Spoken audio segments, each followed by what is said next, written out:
Hello, everyone, and welcome to Helpful Goat Presents. I just legit waited like 7+ seconds waiting for the obscenities. I was so hoping, Andy, you were on the same page as me. I'm just like, the greatest obscenity is the obscenity that doesn't even have to be said. well, I've got a lot of greatest ones right now. Anyway, hello and welcome to Helpful Goat Gaming presents Tear Beyond the Doors. I'm Galway Trainer, the unbenevolent dictator of Helpful Goat Gaming, and tonight, my friends and I are presenting some D&D fun for your entertainment. I, of course, am doing this with friends, not attempting this alone. Joining me tonight is Andy, the benevolent dictator of Helpful Goat Gaming, playing Rook, the changeling sorcerer whose pronouns are usually he, him, his. Hey everyone, I'm Andy. I also go by he, his, him. Darce, playing Viji Bojo. Bojo? I'm forgetting. I'm out of it. I've got a cold, not coronavirus. It's fine. It's fine. It's fine. Direct eye contact. It's fine. Who goes by they, them, theirs. Yep. And I also go by they, them, theirs. Woo. I was expecting a monster shout out. I was pausing and sort Or of an awesome song. There we go. Just scream the monster shout out. Lena, we're limping into this one. Yeah. Well, you know, I've got a cold. Everyone's dealing with quarantine stuff, which we'll talk about in a second here. The world's on fire. The world is on fire, pretty much. Lena, playing Sunny Sunrail, the human-ish druid. Goes by she, her, hers. Hi. Also she, her, hers. And last but not least, but certainly the stickiest, Chris. Oh my gosh. Playing Noldor Viat, who desperately wishes the rest of the group would stop trying to kill themselves with their plans. He, him, his. Hey everyone. I'm hoping we don't all die tonight. It'll be fun. Maybe. Even if we die, it'll be fun. Part of me wonders how long until Neldor starts developing a drinking problem. I know, because I totally already have one. Not really, but maybe possibly just slightly. But I mean, that could carry through. Who knows? I mean, Let's find out together. He has reasons for it. Oh my god, he totally has reasons for it. Anyway, we are Helpful Goat Gaming. We are a small independent game design firm. We produce tabletop RPGs. We're in the process of getting together our first one, Adventures in the Void, a sci-fi RPG. And we also do streaming of various games, computer games, a lot of tabletop RPGs like D&D, and some other things. If you enjoy any of our adventures here tonight, or if you need something to do while you are socially distancing yourselves, you can check out our podcast feeds. We have 2 of them. Goats and Dragons, which is our long-form homebrew D&D adventure. We've been playing that for, 2.5 years? Jeez, yeah. What is time? I don't know. So we have that one, which is really good. It's level 1 to level 20. We're at level 12 going on 13 now. Just had some fun sort of major events in the storyline, so good time to catch up on those. And then we also have Helpful Goat Presents, which is part of this series where it's a lot of shorter campaigns, sometimes more experimental stuff. We do some one-shots. So that gives you sort of 2 different flavors of tabletop RPGs, both of which are available wherever you get your podcasts. If you want to learn more about us, get more updates, just find out more about our projects, you can check out our website, which is helpfulgoat.com. You can also follow us on Twitter, where we are at helpfulgoat. Check us out on Facebook, where we're Helpful Goat Gaming, or check our video archive over on YouTube with Helpful Goat Gaming. If you want to interact more with us, which, if you're a very particular type of person listening to us play D&D, will make you want to interact more with us, we have a Discord, which you can join and follow along, chat with us, learn more about stuff, just get to really interact with us, and you can use the Discord command in chat to get a link to join that. All right. I'm watching people use the Discord command, and is the Discord command dead? Seems to be dead. Well, there's Who also... killed it? Is the bot in? Like, I assume it procs on a bot, right? Is the bot in chat? Oh, and we need Craig. Ah, shit. Okay, it's okay. We just missed intros. We're all good. Who needs an intro? We should be known by now. Maybe. I love it all. Now recording. Oh, thanks, Craig. Stupid Craig. Greg. It's fine. Everything is fine. Yeah, Moobot's in chat. Don't really know what's the deal. Huh. Oh, that one worked. There's Burbag. Yep. All right, well, there you go. Uh-oh. Also, it's down below in the panels it was underneath under sleeping Discord. And we woke it up. Yeah, I guess Aw. Well, it needs to do its job, Cute. so... I'm Right, also I mean, a little freaked out by the fact that Moobot started working again after we started Craig. Craig, stop infecting my bots. Anywho, also from all of us here at Helpful Goat,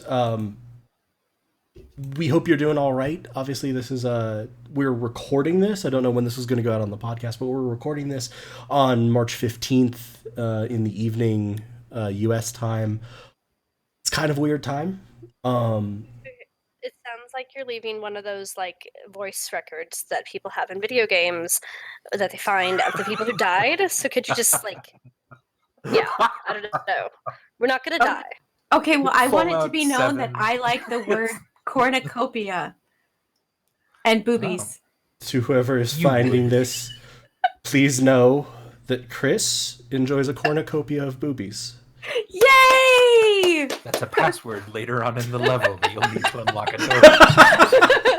That's going to be important, you know, because the text in the crawl was bolded. So it's a keyword for something later. No, I'm not trying to get... 978. We finally killed Trump, and the virus stopped. Okay, this is... We've diverted... I have perhaps diverted us into a decidedly weird area, but I merely wanted to express... From everyone here, we hope you're doing all right. We hope if you're able to, you know, spend an evening enjoying time with us and chatting with us, that it helps a little bit if there's any hardship going on. And keep well, keep safe, be well. We love you. Yes, we do love you. Any other announcements from Love. anyone before we recap? I feel like I should, but I can't think of any. Give him 30 seconds. He'll pull an Adam. Yeah, I think we're good. Oh, we did have the bonus episode. There it is. Basically, Friday. That is the sort of narrative experiment where I DM'd 3 totally different people within the same situation each time, and we got 3 wildly different versions of the story, which is awesome and fun. So you can check that out. That should be in the Fates of Rin, Goats and Dragons podcast feed. And that's fun, and I think that was just released Friday. Yeah, so essentially it was an experiment on taking 3 different players in a one-on-one session with one basic proposition. You are a halfling girl. You need to go get a tooth from a dragon. How do? KT from Pork Fried Dice, our friend Elise, who's done a couple one-shots with us, and Rachel, who was in our Halloween one-shot, all did amazing jobs at that. Those were the 3 cast members of the same person. It was great. Great. Awesome. So, anything else, or we're good? I think we're good. So, last time on Helpful Goat Presents, Tear Beyond the Doors. The group headed out from Swiftcross back to Gotwile with new knowledge of the Sunleaf. They believed their teacher Lethuriel and a person of great interest to them, a hero standing against the forces of darkness, was captured and held at an ancient fortress called Stone's Rest in the broken and forbidden lands of Blight, the northwest. Traveling back to Gotweil to seek passage there, they discovered that a group that they were theoretically working for, but not really, the Unity, had also gained knowledge of where the Sunleaf was and were moving to kill her. A brief encounter with some of the Unity may have had some unforeseen consequences, as Rook believes that his thoughts were detected. He does not fully know what they may have taken, what they may now learn, but he is somewhat nervous. Setting out overland, the group discovered a strange, broken, twisted landscape where the land would sometimes float into the sky and water would float up.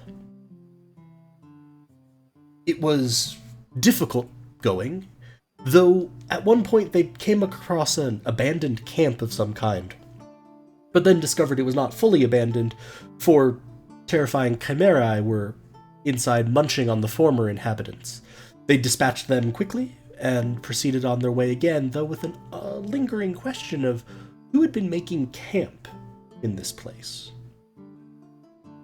Using a combination of horses and the water walk spell, the group proceeded to treat a river flowing through the Blighted Lands as essentially one of those moving walkways that you come across in an airport, making excellent time as they proceeded towards Stone's Rest. And as they crested a brief hill, though not an altogether natural one, they saw beneath them the giant stone circle sitting athwart the river of Stone's Rest. Now, you all would estimate that if you disembarked from the river and proceeded more normally towards it, you're probably about an hour outside the fortress. You would also guess that it's mid to late afternoon right now. What would you like to do? I think this looks like a great place to just rest for about an hour, don't you guys? Does this look like a great place to rest for an hour? What does this terrain look like? Where are we? Right, where's the map? Are there bushes? You don't have. Come on, I can't guess everywhere. You're gonna suddenly be like, "Hey, let's just take a little nap here." Actually, this would be a pretty good place if your primary concern is the fortress. So you've been moving north, following the river. So if you stopped basically and backed up just a little bit, you would be blocked from the view of the fortress by the crest of that hill. And you're generally, there's not a lot of cover around, like there's not a lot of bushes, but that also means it's going to be real hard for anything to sneak up on you from behind. We rest. We rest. That sounds good to me. Yep. Fine-tune our plan, because we Yes, came we up with a rest. great cover story, but this is a good chance for us to really talk about it. For context of Better. anyone in the audience who's also unaware, when they say they came up with a great plan and a great cover story, this is a group that's been hiding where they're from, and have so far consistently failed to consistently come up with a country that they're from. It's called Foreign Land. Foreign! Okay? Exactly. It's not. It definitely It totally is. That's how we pronounce it. And who are you and to we're judge how we there. pronounce Exactly. it? We're from there, okay? You can't tell us how to say the name of our own country. Yeah, jeez. So y'all resting or what? It's not the Yeah. It is you asking me. Uh-huh. Oh, I love the Galway delay on Twitch. So is the name Foreign Land? No. Forhian. Yeah, we're from Florian. Also, I think Your I've mentioned this accent's before, So but wonderful. I've mentioned it multiple times. Viji, you don't know where these fuckers are from, but you're damn sure it's not Forian. Yeah. Fiji totally buys it. They know that we are from foreign land and that our famous rock band is The Doors. Yeah. Moving along. That I do know. So, what do you all want to do during this rest? I shall sing a song for my people. It's good. Wait, no, we're all healed though, aren't we? I think so. I am. Yeah, yeah. So it was just the temporary hit points. So we're just. You could sing a song anyways. Oh my god! Why do you want me to sing a roll for song? hit points? Because it sounds fun. We haven't leveled up yet, Darcy. And you will now level, so we will be rolling. Oh, yay! By having discovered God, having discovered the Fortress of Stone's Rest, you all did gain a level, moving from 5 to 6. So as you complete this rest, we will roll some hit points.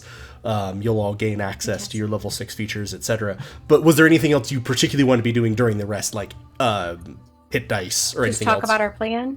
Talk about the plan. Talking about our plan, I had a question for the DM. Yeah. That's you, Galway. You're the DM. I'm aware. Oh, so aware. Anyway, so my question is, okay, so you know when I was having that trippy dream where I was like a crystal and I could feel a lot of shit? Mm-hmm. You remember that? I do. Because you wrote that. Okay, good.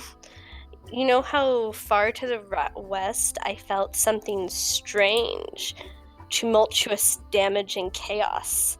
The earth above, air choking, water crashing, but also light nourishing, blessing, enlivening. And then you said a seed grows in a cup of stone athwart a river. Did I feel like that was all in the same, like, really concentrated geographic area, or spread out in the west? You felt like that was all pretty much in the strangeness of the land and your communication with that sort of elemental spirit of the land made it difficult to tell precisely, but you thought that it was all concentrated pretty well. Okay. And as you're thinking back on your journey here, you are thinking, for example, of seeing just masses of rock floating in the air, that kind of inverted waterfall where there was a waterfall going up and then back down on the other side of the rock, etc. This certainly fits, and as you sort of rest under the lip of, or under the crest of this hill, and you sort of peer back over, Stone's Rest, now that you see it, is certainly looks like a large bowl or cup of stone, and the river runs directly through it. Oh, never mind. Okay, she's back. I was like, Chris is gone. We should pause. She came back. Yeah, it was really weird. Like, it just like was like, oh, guess what? You're not here anymore. Shitty. So you guys, remember that weird dream I had where I was like the Earth? You remember I told you about that, right? I definitely told you. Anyway, I think this might be the place that I dreamt about. The weird place where it's pretty, like, probably dangerous here, given some of the vibes I was getting, but also there might be something really good here. We need to look for the seed in the Fortress of Solitude, and I think the seed might be really like life-giving and helpful. I think it's probably a metaphor, but I haven't quite figured out what it means yet. All right, I'm for you. So, like, what was our cover story? We came up with a really amazing one. I just want to double check the details.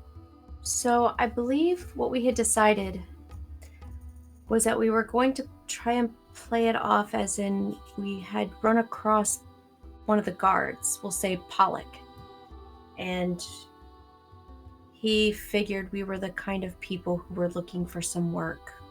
And we definitely are the kind of people looking for some work outside of the Unity's circle, their area, pretty much anywhere where they're not going to get in our business. And he sent us here. That sounds solid. Yeah, I'm pretty good. I'm pretty good with that. Maybe just show of hands. Who here really thinks that these people are bandits? Can they be also bandits?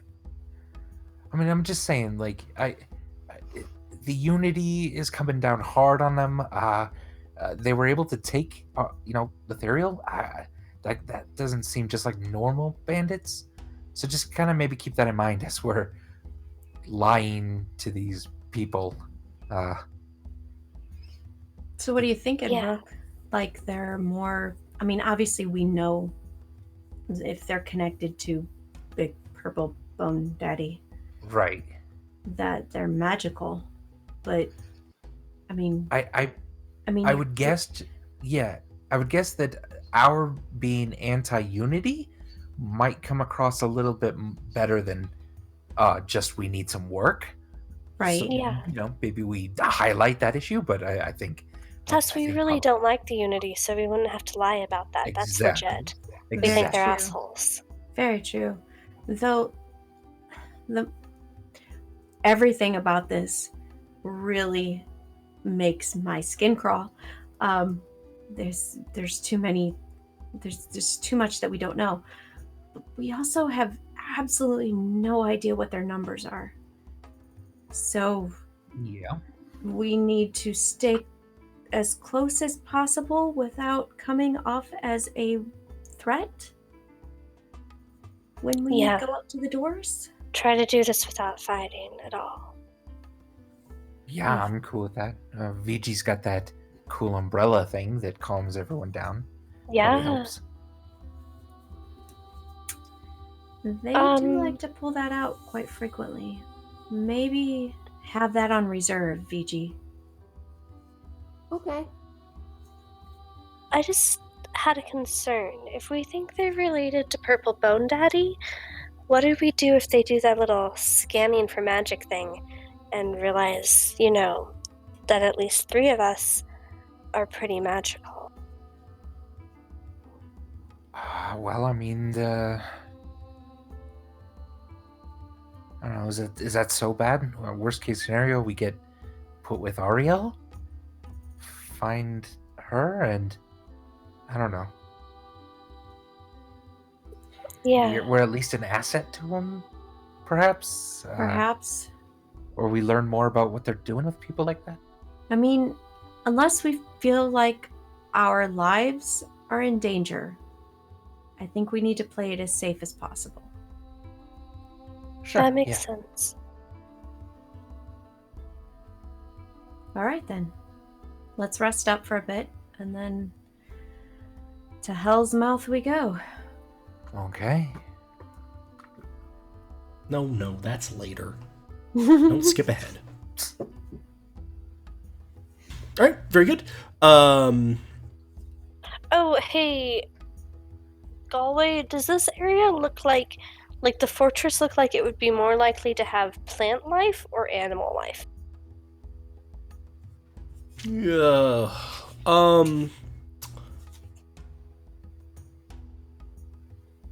You would suspect, if anything, probably more likely to be animal life. It's pretty barren out here at the moment. Okay.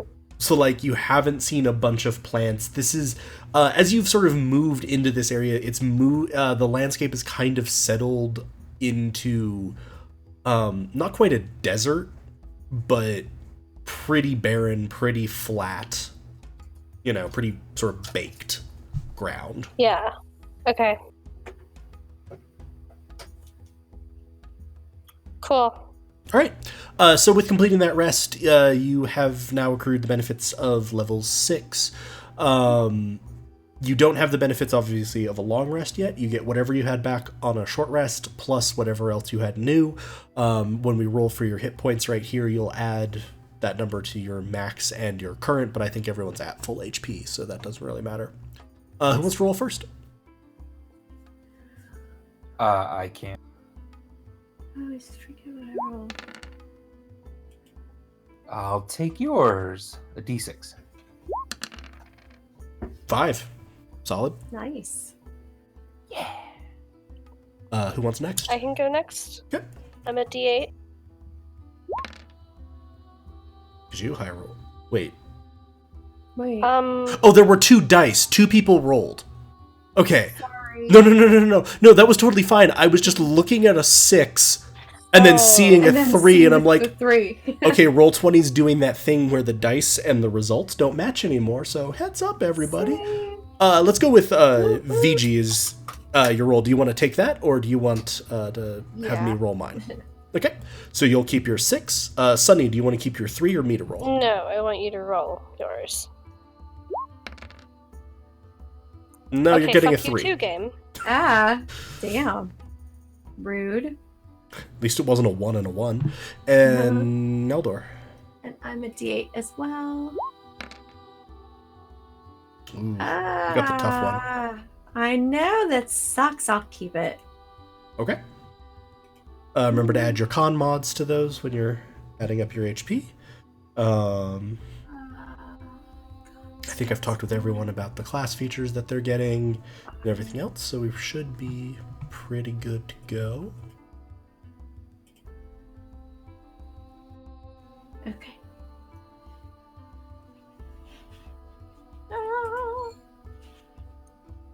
Yep, I think we're good.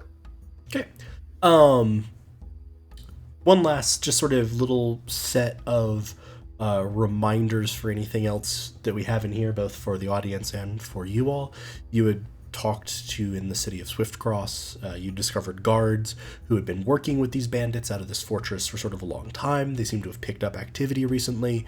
They had captured the Sunleaf when she was defending Swiftcross.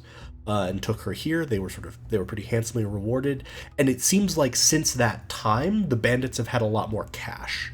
That coincided with they were buying a lot more supplies, orders were coming in more regularly, so there was that.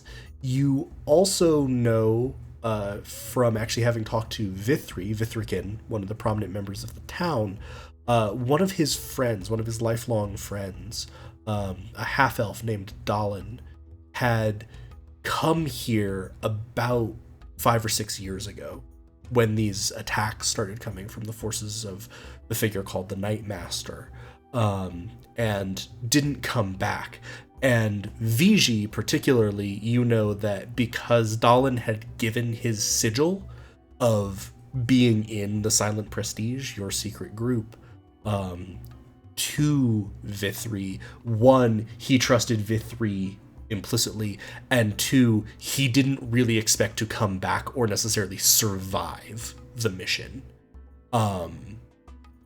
And all you know is that he thought it was potentially related to some of the stuff that had been going on. But in the back of your mind, that's a sort of another thing to keep an eye out for. So, if we're good, then I remember which window I'm trying to interact with. Do you?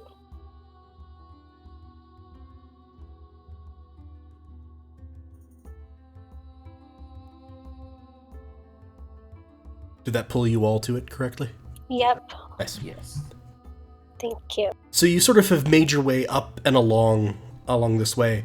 There's sort of there are tracks along here, and you can see set into the eastern side of the circle there is a gate, which is a little hard to see there, but it's a large stone gate, and that is the only point of entry that you have seen so far.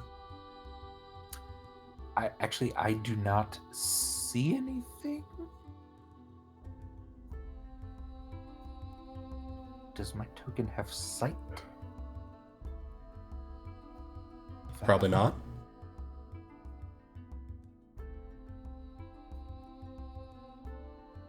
You see stuff now? I do. Excellent. Okay. Does everybody see, obviously not the inside, you shouldn't be able to see past the wall, but you see yourselves, your horses, etc.? Yes. Cool. Yeah. So what would you like to do? I guess we should go to the gate, right, you guys? Because we're just here looking for work because we hate the Unity. Ha ha ha. Yeah, straight on in, I guess. Yeah. All right, so you can move yourselves on up towards the doors. Are there any sentries? You do see Neldor, particularly you, because you're sort of looking around for this. You see arrow slits well up on the walls. The walls are about 35 feet high. Okay. So about 3 stories. This entire thing looks like it's about 300 feet across. So it's a pretty sizable fortress.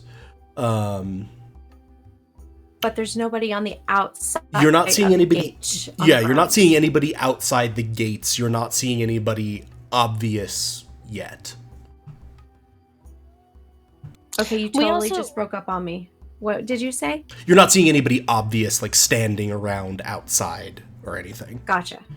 We also didn't see any signs of the Unity's big fucking boat or smaller boats or horses or anything along the river. Correct. Cool.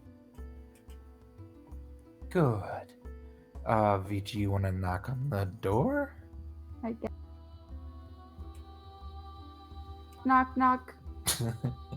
I'm drunk. With your trunk?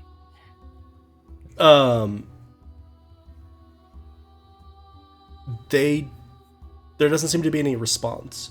You might also remember you had a pass code sort of interaction. Yes. Yes. Are we supposed to ask the question or the passcode? We were given both, but not told which order. It seems like you would probably, Neldor, it would make sense to you that you would probably initiate it and then answer the question. You would take parts 1 and 3. Oh shit, I only have a passcode and a question. What's 2? The question is 2. Okay. Well then what the fuck is 1 and 3?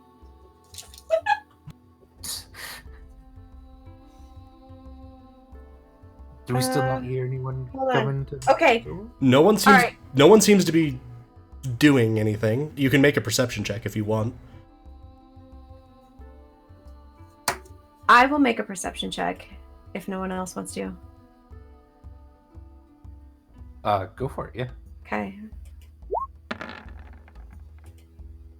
19.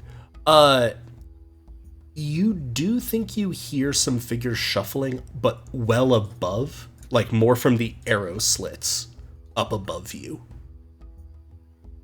Okay. So what I wrote down for the passcode thing is, sorry, I was scrolling for that. Yeah, Is that- I have that right here. I just have the shadow smile, and then the Good response question. is always even in the brightest noon or deepest night. I don't have a question. Right. Okay, so That's you what I all have didn't too. copy down the question. But Yeah. it's I don't fine. know if you. I don't know that we got that part. When did the shadow smile? Was that sort of the question? More or less, yeah. Okay. Yeah. But anyway, you have the 2 parts that are relevant for you. Okay. Then if you guys want, I'll holler out the passcode. Is that the part we think goes first? I think so. If Okay. they're not saying anything, yeah. All right. I will put my hands to my mouth to kind of project my voice, and I'll look up, and I will yell, "The shadows smile!" When did it? From right next to you, like from the door, so right next to VG, you hear a voice, "At dawn or dusk?" There. And before I respond, I will look to everybody around me, my peoples, and then I will say, "Always, even in the brightest noon or deepest night." Okay. There's sort of silence. And then the gates start to...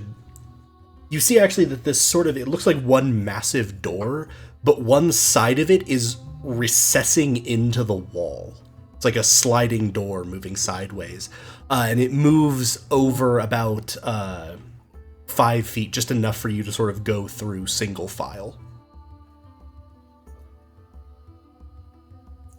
I'll go first. Elephants first? Okay. Oh, Elephants first. I'll go first. So are you all gonna go through then? And what's your order? Yeah. Yeah. Since Neldor feels like it's his responsibility to keep you all safe, whether it really is his or not, he feels that way. Okay. Elephant second. Okay. I'll go third. Yeah, and I'll go last. I just kind of took you all through. Beautiful. Hey. All right, we're so- surrounded. Okay. Hello. Huh. I didn't think about the fact that it, like, the buildings cut off your vision of everything else. Yeah. Playing with sightlines here, sorry. So what you see as you go inside is, first and foremost, some heavily armed men ringing you, sort of preventing you from going anywhere. And then as you look inside, you can see buildings. There are 4 large buildings, one in sort of each of the corners, northeast, northwest, southeast, southwest. The back segments of which are 2 stories tall, the lower segments of which are only 1 story, and then a couple of smaller buildings tucked in sort of the middle. You can see this massive well with heavily etched stone that even from all the way back here, you can clearly see glyphs carved into the stone. And the other thing that you can see is a very large amount of people. Not all of whom are dressed like bandits. A lot of them seem kind of like merchants. Like, there kind of seems to be a market in the square, which is a little bit Groovy. strange. Pardon me. But they sort of, everyone is looking you over, definitely.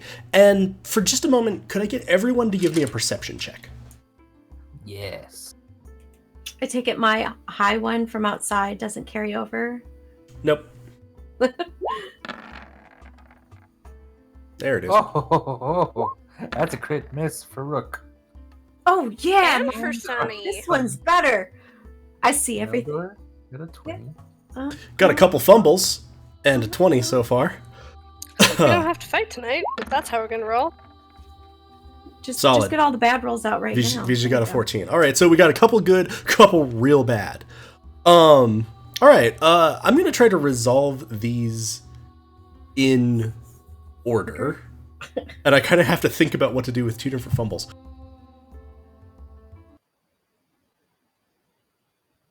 Also, start different music.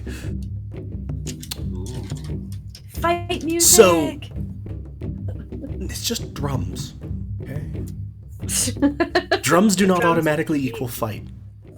So Yeah, Rook, drums as you're are looking really do. around, probably the thing that hits you the most as you're looking around this, as you actually see a little farther out, sort of behind this group that's ringed you, there are also archers.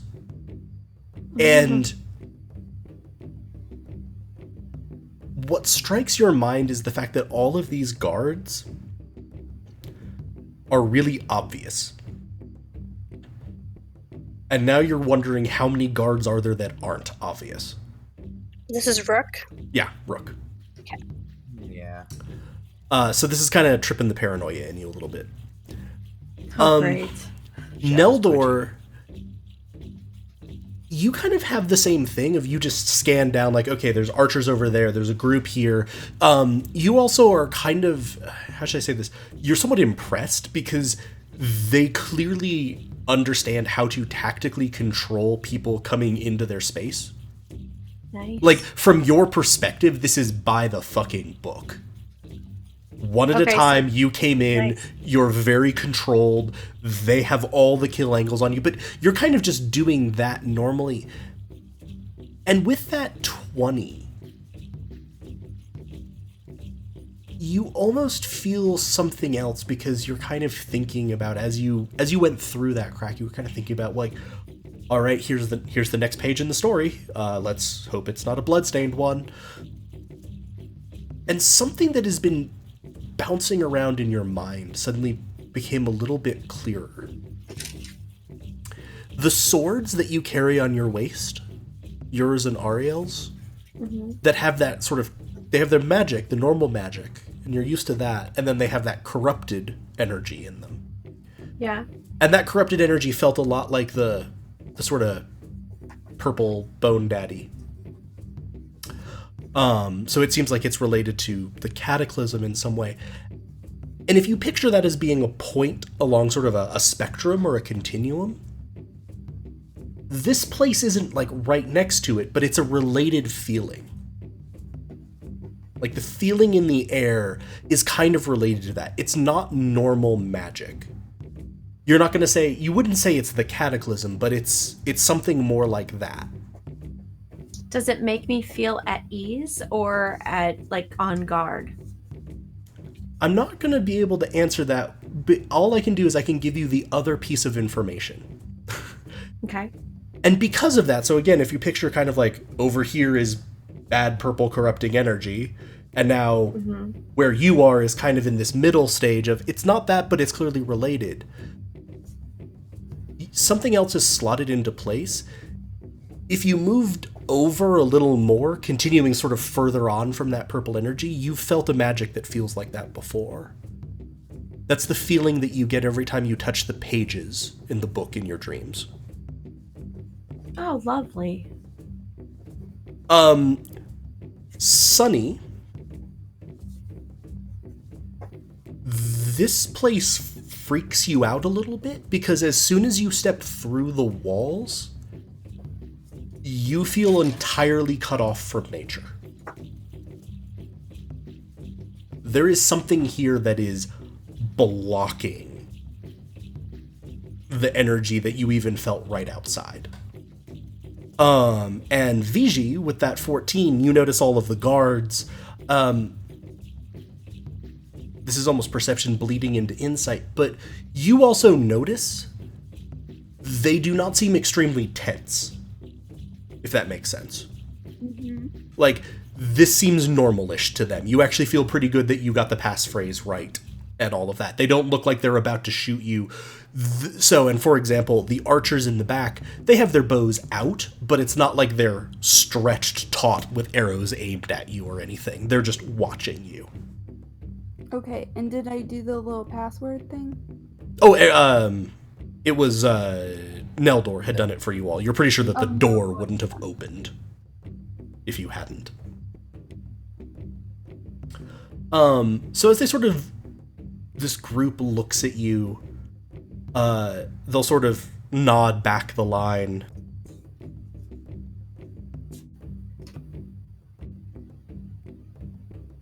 And part ranks, and one of them who's a bit better dressed, will sort of step forward. Welcome to our humble home, travelers. Now, I have worked these gates for many a day, but I do not recall ever having seen you come to our doors before. Might I ask, what brings you here? And how did you learn a method of entry? Well, these are pretty crazy times, and those of us around me are looking perhaps for some work outside the reach of the Unity. We happen to run across a friend of yours who you've been supplying a bit, name of Palak, and he let us Pollock. in. Palak? Pollock. Palak. And he let us in on a little bit of secret that you might have need of some adventurers like us.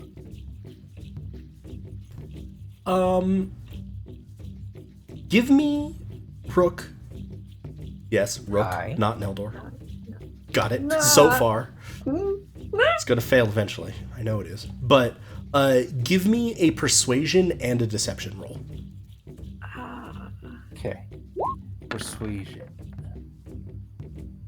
22. Oh, nice. Deception. 25. 25. Awesome. That's what I'm good at. That's awesome. So you're sort of will say that, and with those roles, I'm actually even going to give you just a little bit of as you were watching him.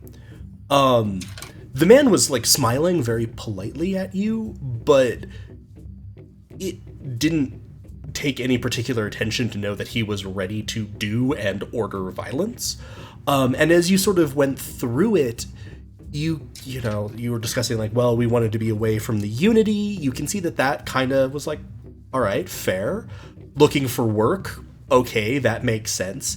And then when you said that Pollock had given it to, it seemed like the last thing finally clicked for him. Of you answered that question of how did you learn how to get in here, and he seems to sort of be like, okay.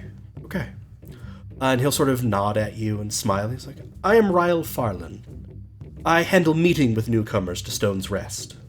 Welcome to each and every one of you. You shall be under guest right for the length of your stay, provided, of course, that you do not harm any of us, do not take what is ours, and do respect our privacy. In exchange, we verify that we will protect you from harm, from having your possessions taken, or from those who might be seeking you from outside. Now, I would suggest that you see the quartermaster over in the square, and he might be able to arrange a place for you to stay. And then perhaps a conversation with Galtha about joining us. You should be able to find her on the other side of the square. And with that, the guards are actually going to pull away.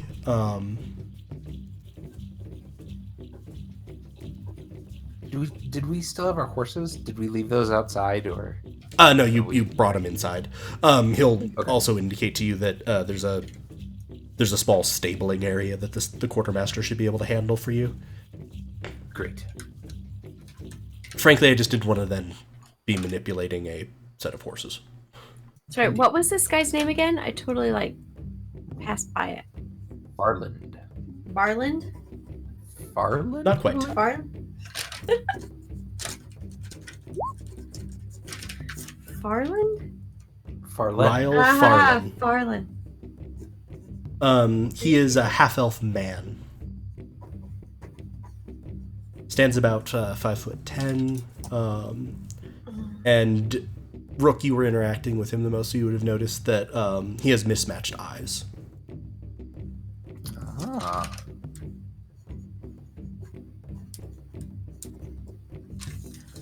Okay. Can I ask him then? Is he still kind of watching us? Oh yeah, he's still sort of standing, smiling. He's chatting with one of the, it looks like sort of superior officers of the guards. And you all should have control of your own tokens. He's indicated you are free to move. Sweet. And I'll just sort of ask, we were a little bit under the impression that this was kind of a little, how do I put this nicely, a bandit camp, and this seems much more civilized. I'm grateful for it. I certainly need a bit more civility in my life, but I was just a little surprised, I guess. Is that sort of the air that we're trying to communicate here? Are we trying to be a little secret about this? There are certainly those who are aware of the presence of the marked, but we generally are quiet. Those that we trust, such as your friend, our mutual friend, Pollock, know how to contact us or reach us. And as for our business interests, they take a variety of forms, among the most lucrative of which is acquiring goods, shall we say. Cool.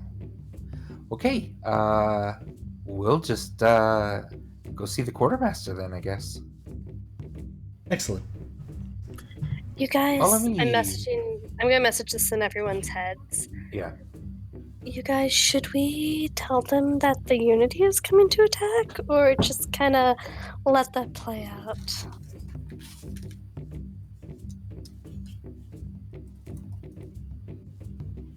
Anyone?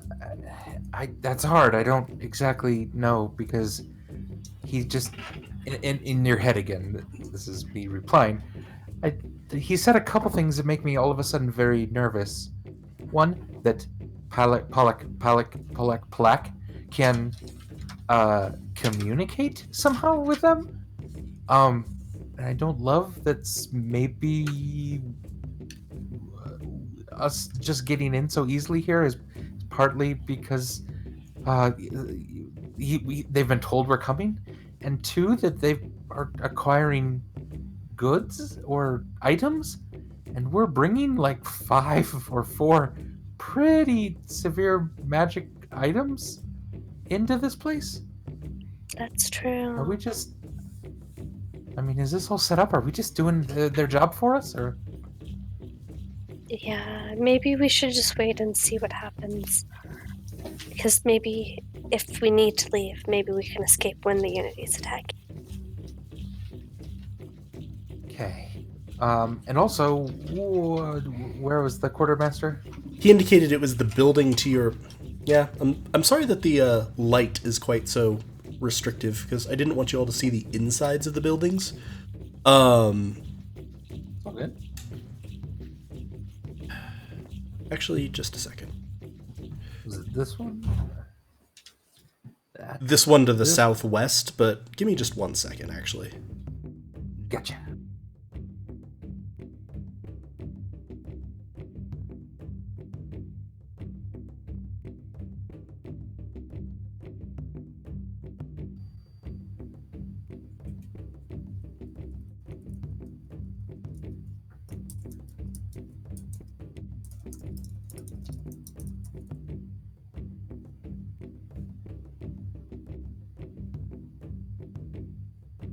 Honestly, it's not vital in here. Oh, I found Ethereal. Smash and cool. grab. So you can now see that there's, and now you can actually see much more easily, there are these 4 larger buildings that are kind of at the edges, and then the back portion of each of them, or the part that's sort of out towards the ring of the wall, is 2 stories tall, and then the larger portion is 1 story tall. And then there's these other 2 sort of smaller buildings in the center that look like they might have been added later. The 4 large buildings are made out of the same stone as the rest of the fortress, whereas the other 2 are timber. And the quartermaster was that building in the southeast corner. Southeast? Yeah. North is Not up southeast. on the map. Yeah. And so Okay. as you're getting closer and you're sort of walking through, and now you can see stuff, there seem to be a lot of people who are pretty obviously bandits. They have a loose uniform. They're armed. They are attentive, though they're relatively relaxed within the fortress. There are also a lot of people who are pretty obviously not bandits, and generally seem to be doing things like sweeping the inside, etc. You're not sure if these are prisoners or slaves, or just like camp followers, but like there's a lot of those. And then there seem to definitely be some guests or visitors sort of moving through. There's some merchant tents set up in the square, which you can see, and there seem to be people who are sort of just treating this as if they're perusing goods or waiting for something. Interesting. Can I maybe go up to one of the people that kind of looks more downtrodden, like a slave, maybe?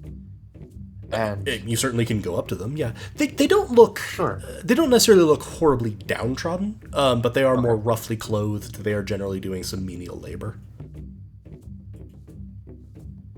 okay.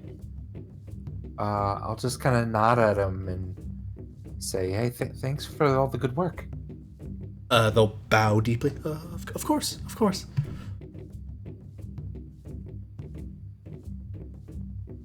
And I'm continuing to walk like I absolutely belong here. Incidentally, Rook, are you in base Rook form? Yes. Okay. Just Yep. making sure. Yep. Humanish looking, dark black hair. Giving everyone a bit of a wide berth, some social distancing. I'm gonna message in everyone's heads. You guys, I kind of hate it here. It's all cut off from nature and freaky. We should try to, like, make this quick.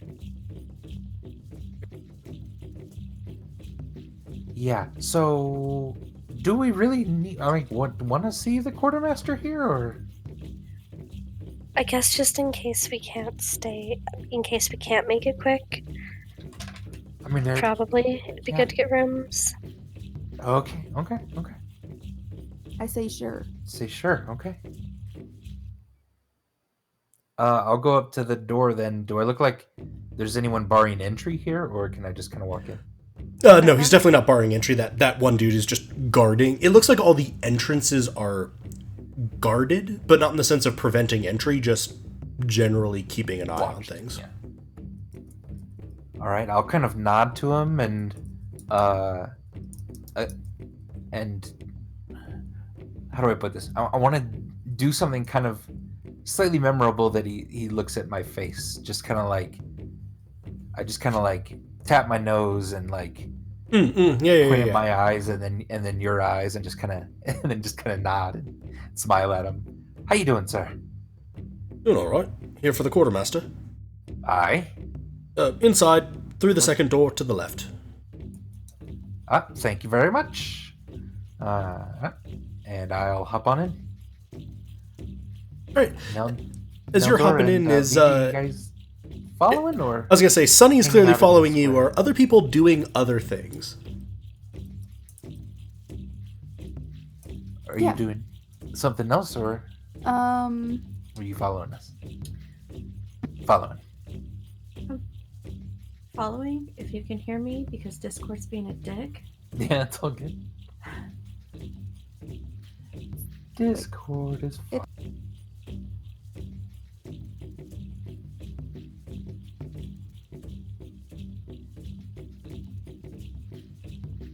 Is this the right building? Yep. Yeah, this is the quartermaster This Okay. one? Yeah. Okay. with Neldor. Oh my god, everybody keeps sounding like a robot. I fucking hate Discord tonight. Maybe we've been replaced with robots and it's not Discord. Maybe. Fueling the paranoia. So yeah, Rook, you were through that second door and then on the left, and you actually can see a couple of doors open. Yeah, I'll head in that direction to the left. Okay, as you go in, you can see clearly a bunch of these are all bandits. These are armored. One of them seems to sort of be a lot in some sort of supplies and like going over some reports. You can also see a very large table of weapons off to your left. You decide if that's disconcerting or not. I'm not going to put emotions in your mind. And as you sort of look up, one of them will sort of stride over to you. Yes, can I help you?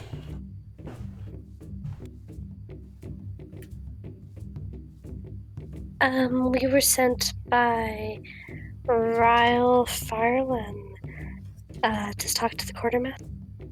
Ah, yes. Guests, merchants, or recruits? Guests.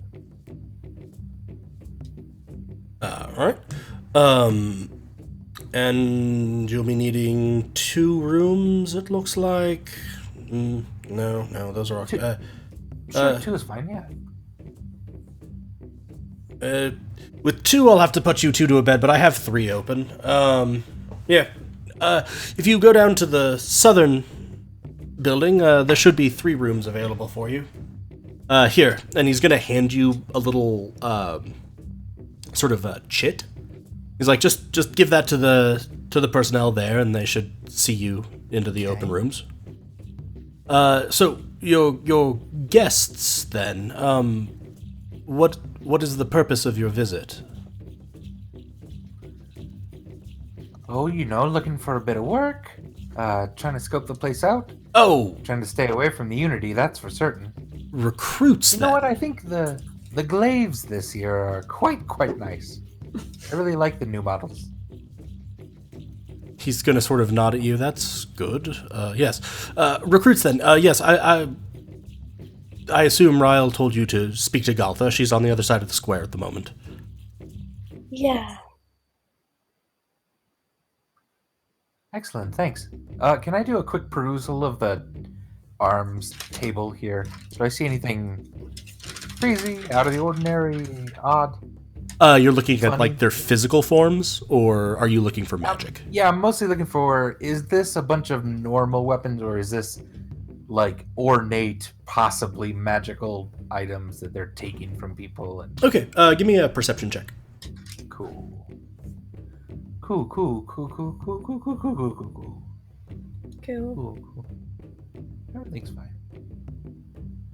Perception. Everything's not fine. 13. There's definitely a mix. This doesn't. Most of these look like they've seen plenty of use.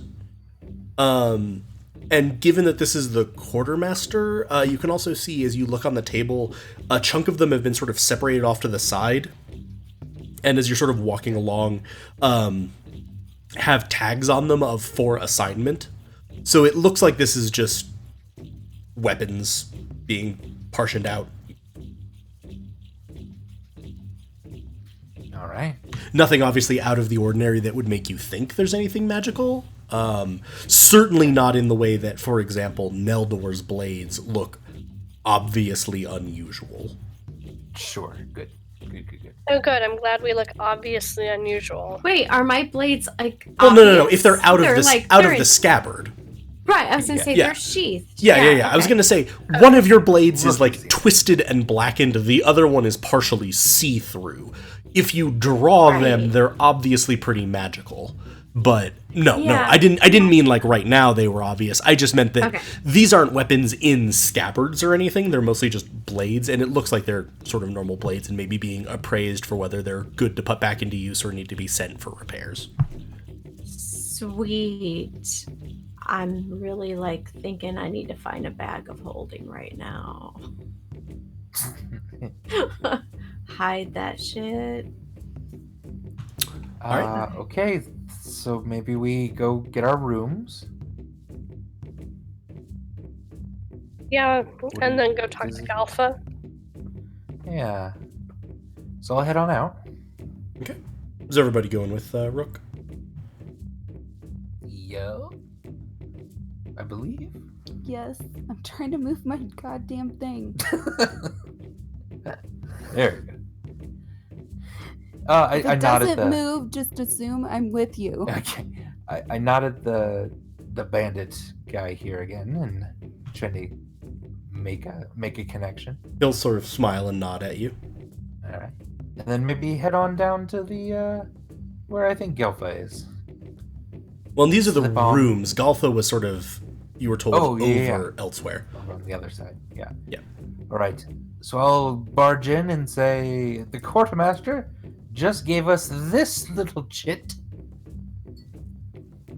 And you'll hand it actually to this woman who's standing here. And she's like, there we go. Yes, 3 rooms. Yes, okay. Yes, these are the 3 that are open. The room to the south here, on the south wall, takes 2. And then the other 2 next to them take 1 each.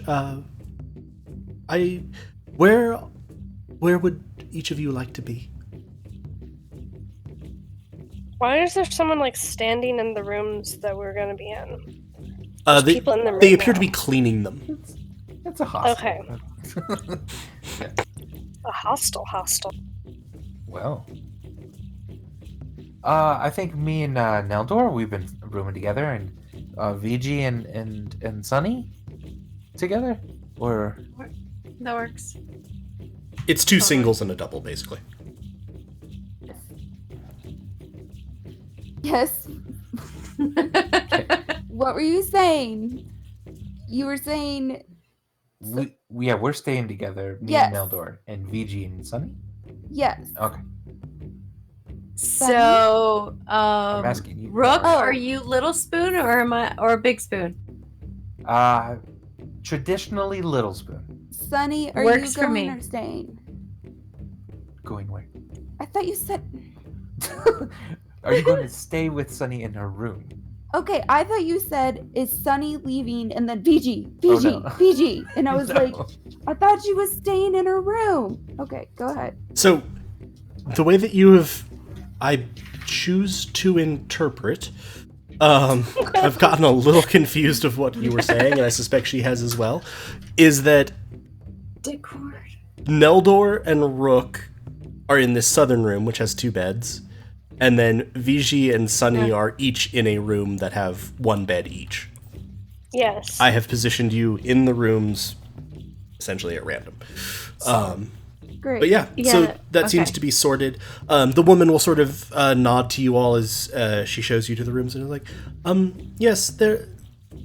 Generally, meals are not supplied. You should have your own supplies. You may also buy things from the merchants in the plaza. If you need anything with relation to your rooms, just let me know. Sure thing. And as she sort of nods and backs away, you can see there's she has an iron bracelet on, and it's not manacles, certainly. Her arms are free, her hands are free. But it also doesn't look like jewelry. Does that make sense? Right. Can... I'll even say, like, hey, can I inquire about the stylish little bracelet you got there?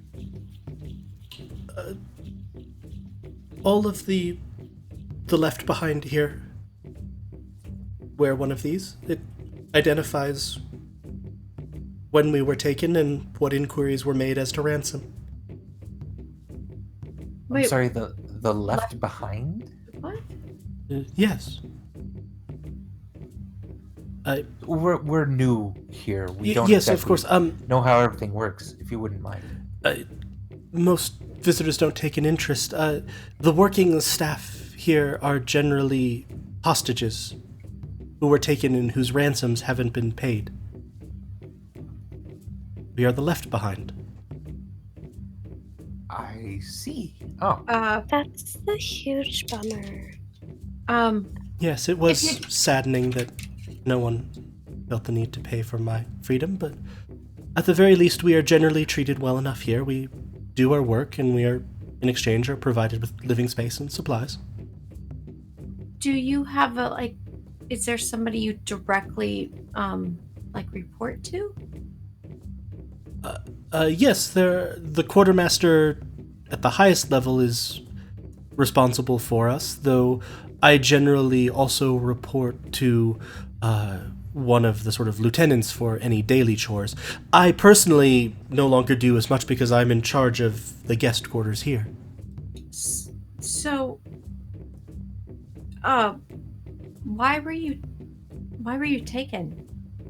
If I'm not over, like, The marked, that's not weird. No, the marked raided my caravan. They never kill unless they have to. Prisoners and ransom are more profitable.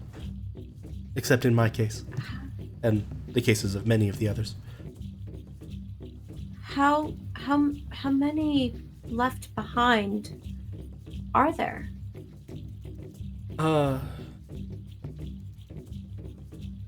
Couple dozen at the moment, I think.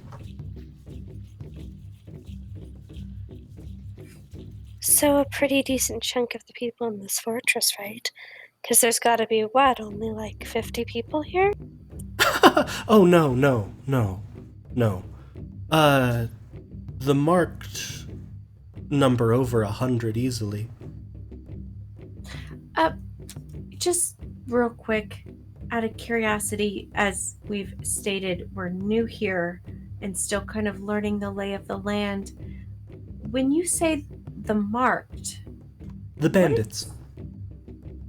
why are they called the Marked? I believe that they took that name partially because of their leader. Who's their leader?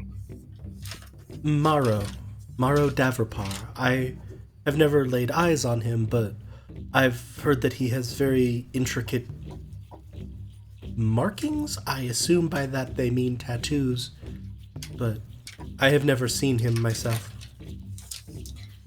Did we get this person's name and I missed it?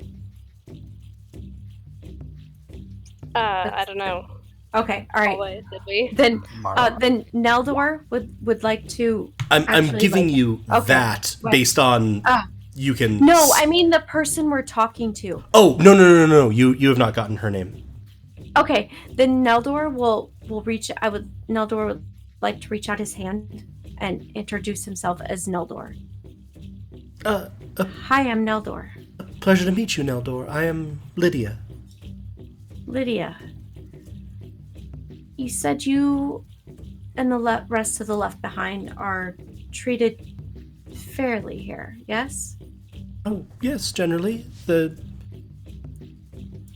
Marked have a philosophy of trying to get value wherever they can. Ransom is their first preference. If not, if we are left behind, then we work in order to pay for the rations and the space that we take up, but generally we are not overworked because the dead and the sick don't provide value. I mean, that's logical. I see that, but okay. All right.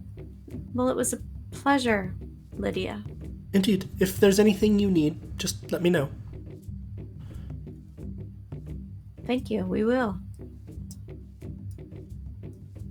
And now that it seems like all the rooms, or at least the three on this side are occupied, actually a couple of the others are going to sort of file out of this room, or out of this building, and one of the boys that was cleaning is going to move into the other side and start cleaning it.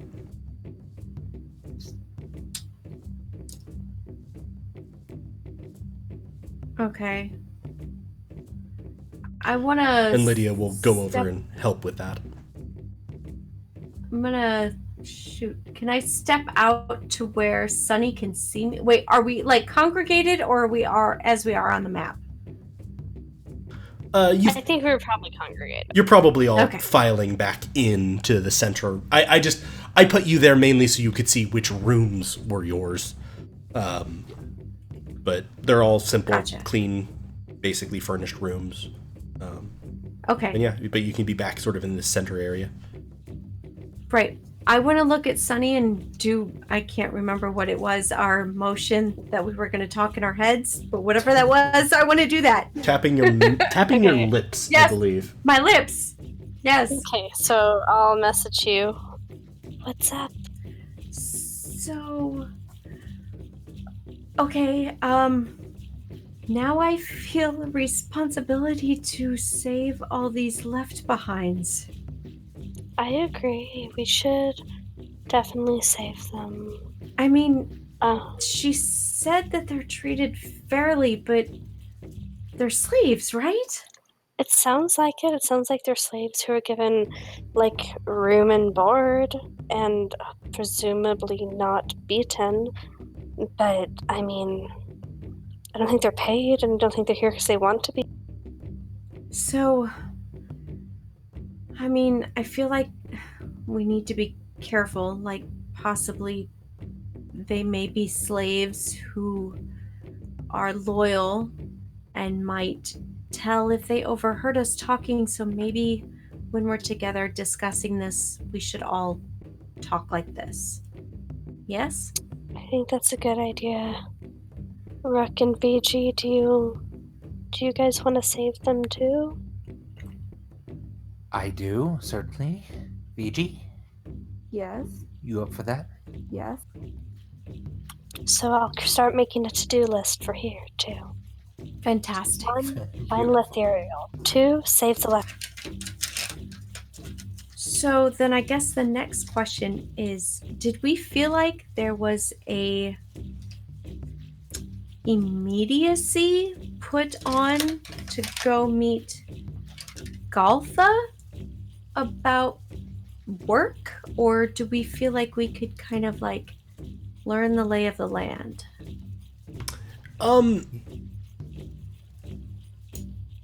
It's not necessarily that the immediacy was theirs, if that makes sense.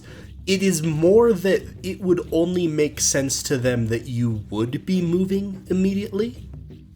Because what you've said to them is, hey, we want work.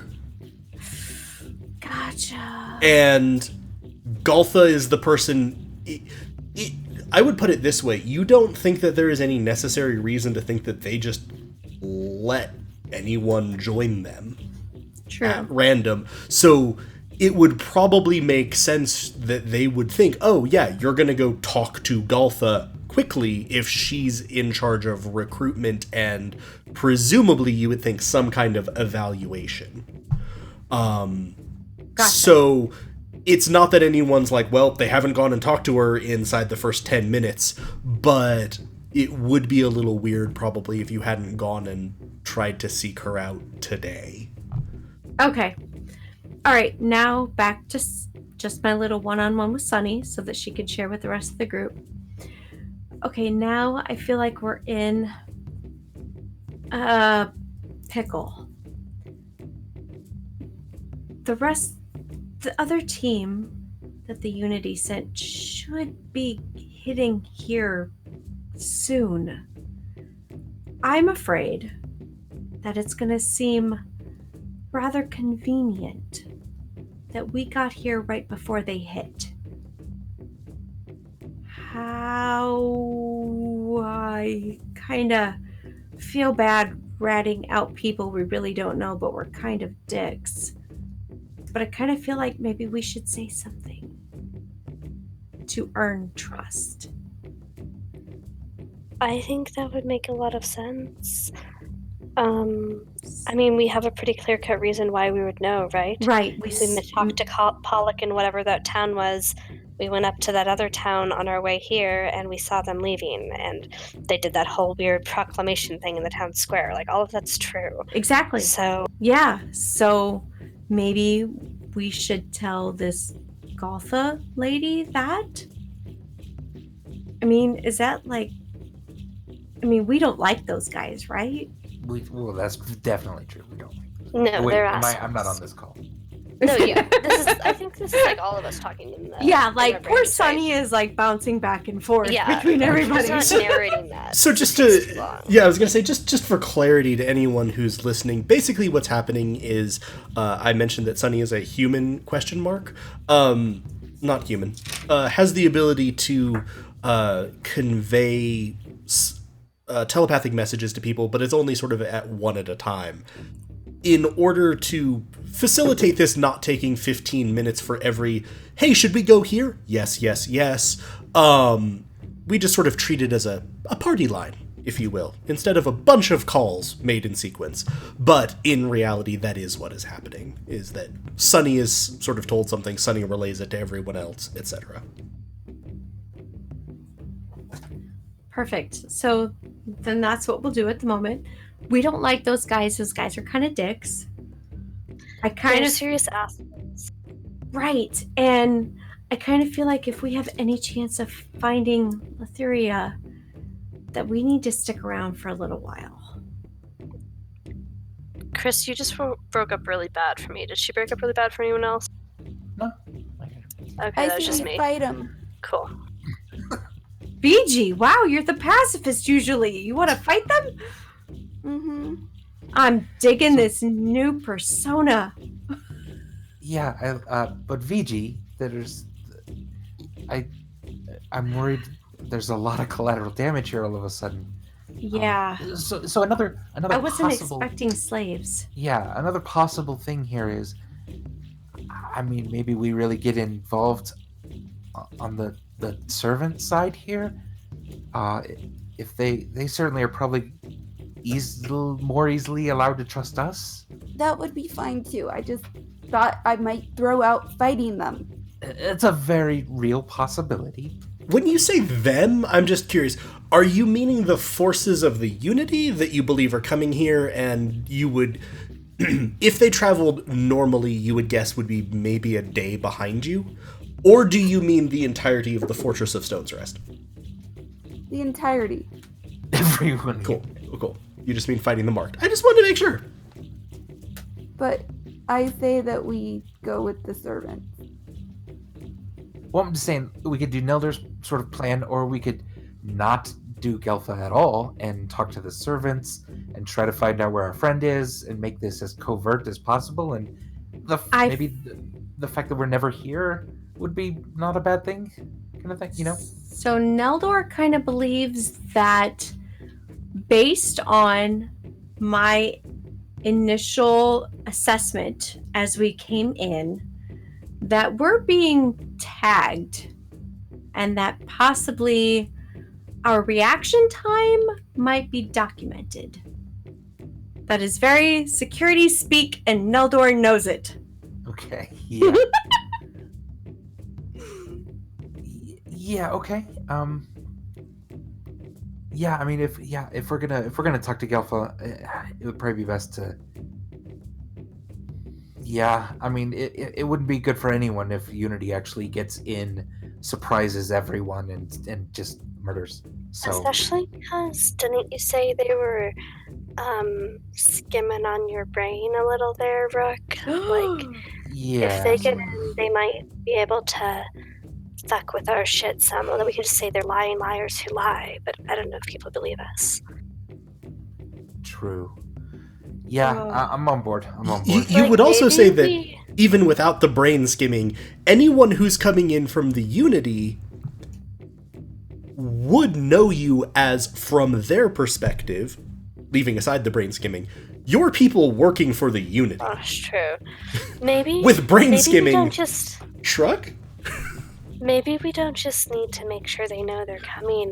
Maybe we need to know them to know they're coming and really, really, really dangerous and can't be left alive. I totally. Also that, yeah. I put my signature. Signature? I don't know. Were you going for seal of approval for that one? Yes, thank you, Okay. Boy.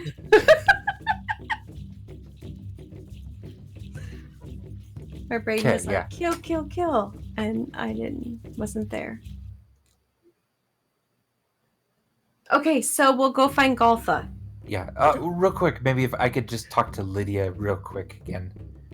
Sure. As you go into this one, you can actually see that this sort of side, the door is open and she's sort of right in the front, is a bit more luxurious.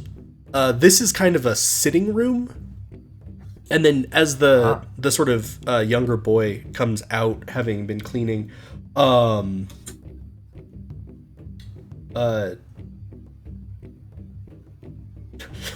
sorry, I'm just now looking at chat, descending into who the hell's Lydia.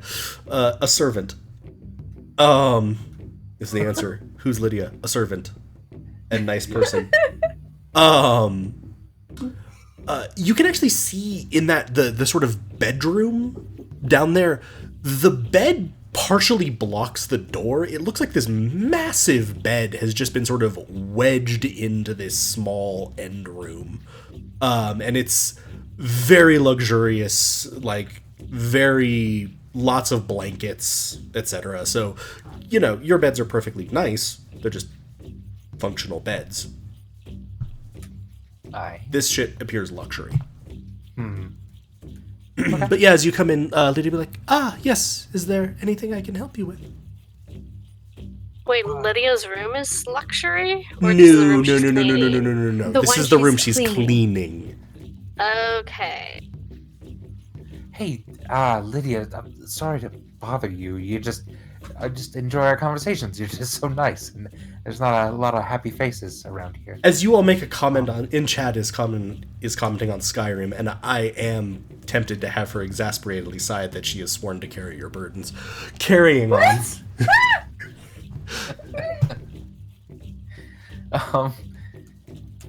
Just Lydia, I'm sorry, just a couple more questions. We're just trying to get oriented here. You know what I'm saying? Oh, of course. So you sort of explained the behind the bracelet thing, but I'm first of all curious, just how does that work?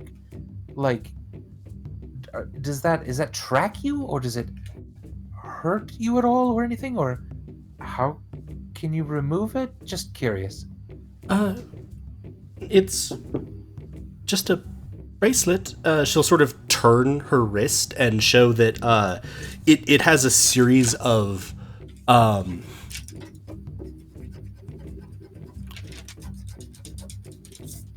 you're not quite sure if this is code or more just benign shorthand, but it has a series of marks on it that she sort of like, see, taken when, who was reached out to, when they received a rejection, or if they ever heard back, that sort of thing. It's more documentation than anything. And she also sort of looks like she's sort of thinking about what you're asking, and now looks genuinely freaked out. Tracking me? I don't think so. Yeah, it's okay. It's okay. It's just. Do you mind if I just look at it for just a moment? I have a bit of I have a good eye for magical things. So. You don't think it's going to explode, do you? Oh no! Look, I'll put it right up to my head. See, right here. See, not gonna explode. I'm not worried about it. You shouldn't be either.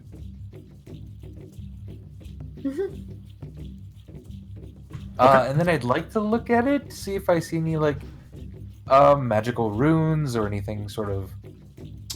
Sure. Without making any checks at all, just for looking at it, the markings on it do not appear to be any system of magic you're familiar with. Based on the fact that she seemed to have some familiarity with it, at least it's been explained to her, you would guess that it's record keeping of some kind or another. So there's nothing else super obvious on it besides those. Okay, last thing, I'll take out my staff, my dark staff, and just kind of touch the staff to the bracelet. There's a small like ding Anything happen? noise, and outside of that, no. Okay. Yep, what you got there is a good old-fashioned bracelet. It's actually quite fetching. I like it. Thank you. So it's not tracking me. Never even thought it. Maybe it's. Oh God, are they tracking all of us? Oh no. And you're sure it's not exploding, right? Yeah, definitely not. Definitely not exploding. Everything's fine. Okay. Second question. Oh, because the first one went real well. No. It's the second one's easy. Just whose room is this? This is nice. It's of another guest. I believe you all are potential recruits for the marked. He's a visitor. He's a visitor. You know his name or anything, or? It was It was an odd name. I remember that much. He's been here several months. It sort of slips out. He's quite polite and kind, but no, I'm afraid I don't remember it easily. Dwarf maybe? No. No, not A half-elven man, I believe.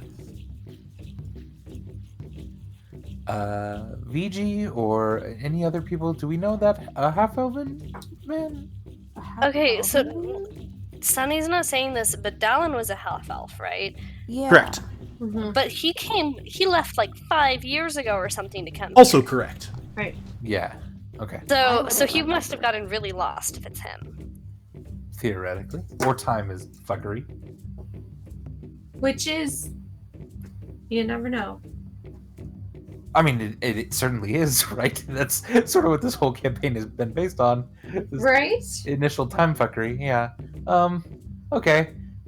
Mental note. Yeah, We'll Mrs. Sadist. file that away. Yeah. Hey, last question.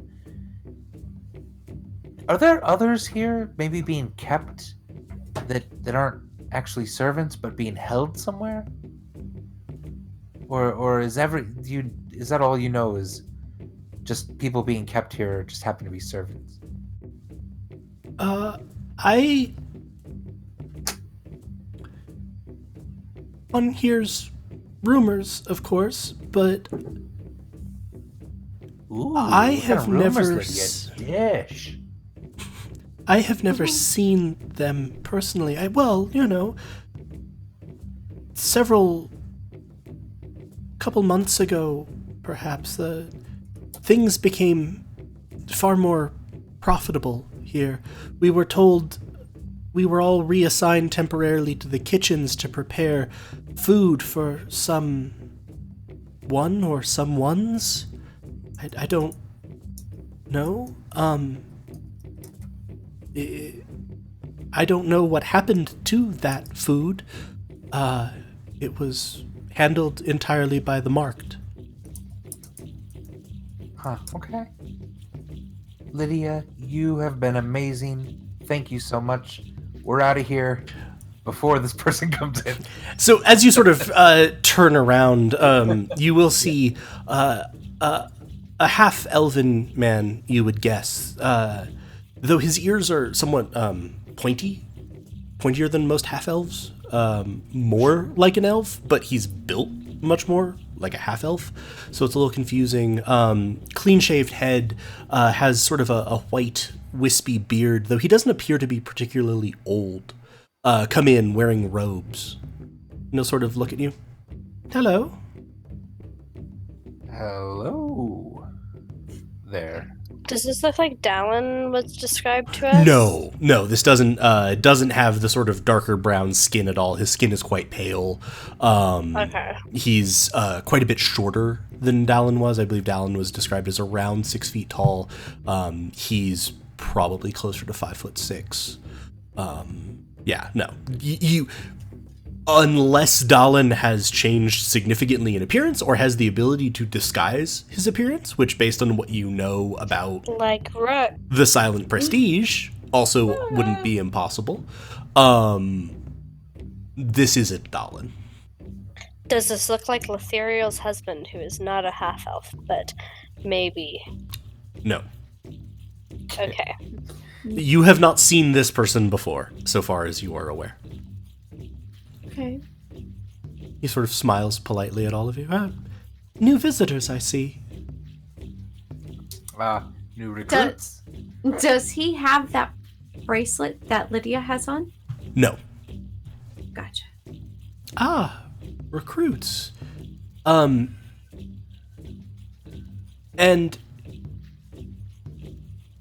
Neldor, you notice sort of as he's sort of saying this in new recruits, as he sort of is casting his eyes over you all, his gaze stops very particularly at each magic item that you all are carrying. Okay. Like, Then- his eyes rest very, he looks at Rook and is speaking to him, and then eyes definitely rest on the staff, rest on the umbrella, look at VG, rest on Sunny's staff, look at Sunny, etc. Gotcha. Then, as I notice that, I will just kind of look a little firmer, I guess, is that a thing, at him, and be like, what you looking at? At the items that you are carrying and each of you. And Does why that would that be seem unusual? important? Slightly. Interesting. Okay. So you're not looking hostile, I'm assuming, from sort of your description of firm. It's more that you're looking stern, or like, Yes. hey, what are you doing? More like I'm exactly Okay. like I'm trying to put on the facade of kind of like hey, what are you doing kind of thing. Sure. So he's going to sort of look at you and smile. And as he does, you hear him speaking to you, and it takes you a moment, but only a moment because you're used to Sunny, to realize his mouth isn't moving, and you're pretty sure he's speaking in your head.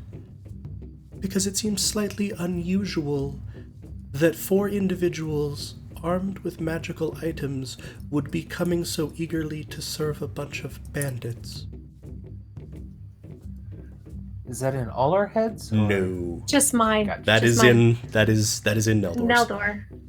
And with that, Neldor would say, well, when it's your concern or your business, we'll chat later.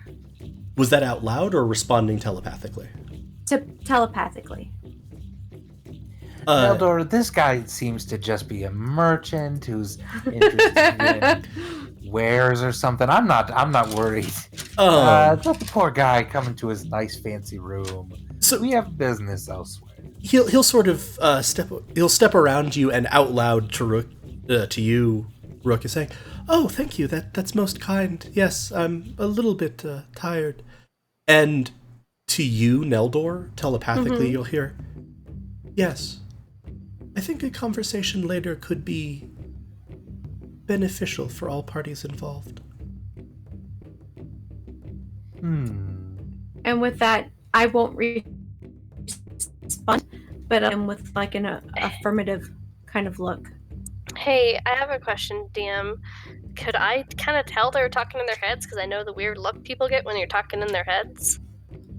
Give me That I would. Give me an insight check, real quick.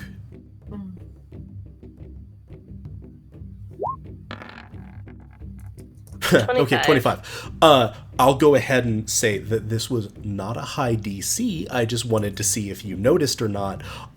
Yeah, you're pretty sure that this figure is speaking into Neldor's mind, and that Neldor is responding. I'm gonna telepathize into Neldor's head. What you guys talking about? Possible person who knows who and what we have on us. We will figure that out at a different time, it appears.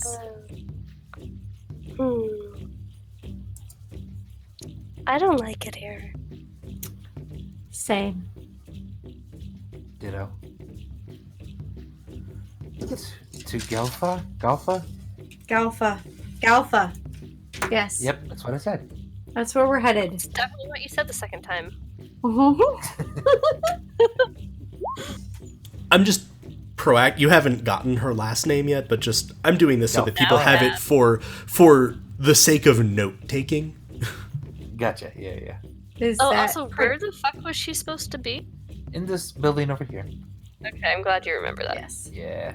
Is that pronounced drop here? Drop here. She wasn't actually supposed to be in a building. She was supposed to be in the courtyard, sort of over to the other side. So, like, probably on the other side of this little fountain-looking thing? Or... Ryle certainly just saw sort of noted over this way. So generally somewhere over here, sort of on the west side. I'm just hoping she has a sign or something. Like, we don't know what this person looks Or like. we could just ask people. That's I mean, probably, I don't know. that's a good point. Word has probably passed that there are new people in town? Or in caves? In Fortress? Trond?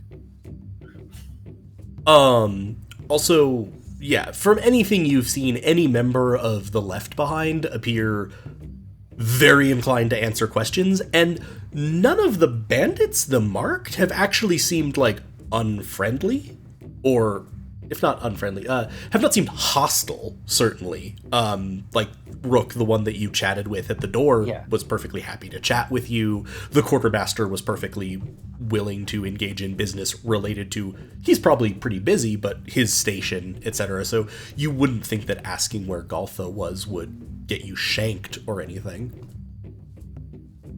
What do we think would get us shanked? Well, Ryle was pretty specific about what things you could not do and remain under guest right. I definitely wrote those down.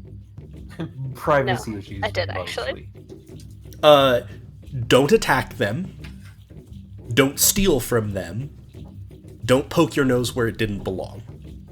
Would be the more Yeah. boiled down, harder edged version of what those rules were.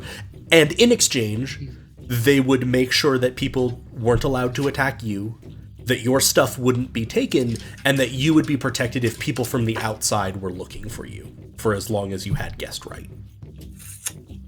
Fantastic. And Ryle seemed to particularly stress that one, and you might guess that was also because Rook had so much stress to the, hey, fuck the Unity, right? Right. Okay, so have we ascertained who exactly Galtha is in the rankings? Not precisely. Just You were, someone we talked to about recruiting, right? yeah, you were told that, hey, if you're recruits, you should go talk to Galtha.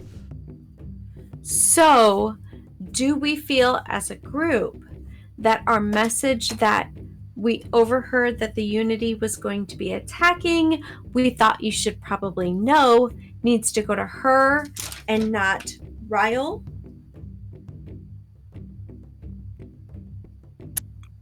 What was Uh, Ryle's rank?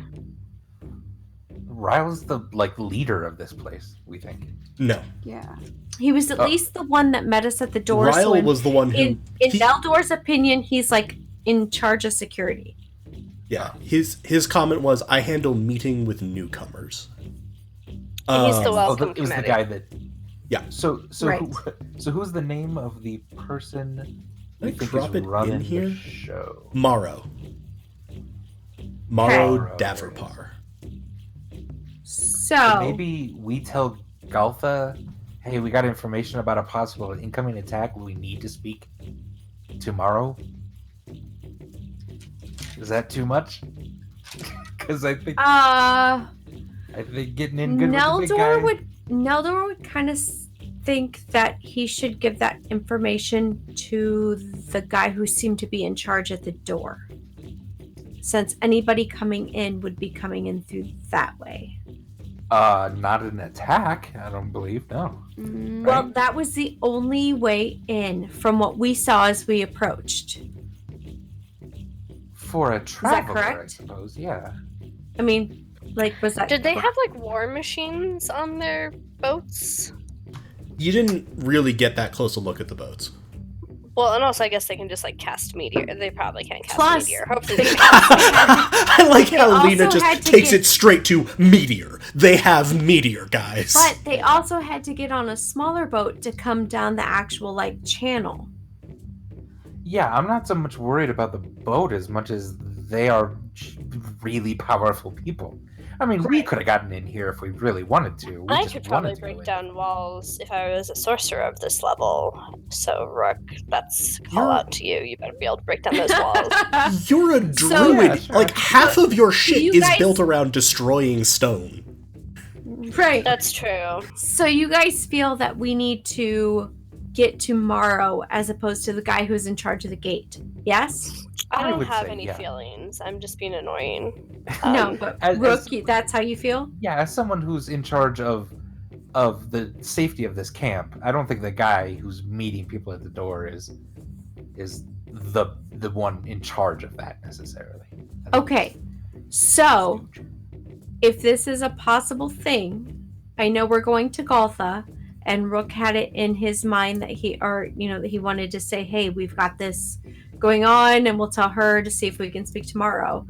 I would like Rook, me, Neldor, if possible. See, I pulled a Galway.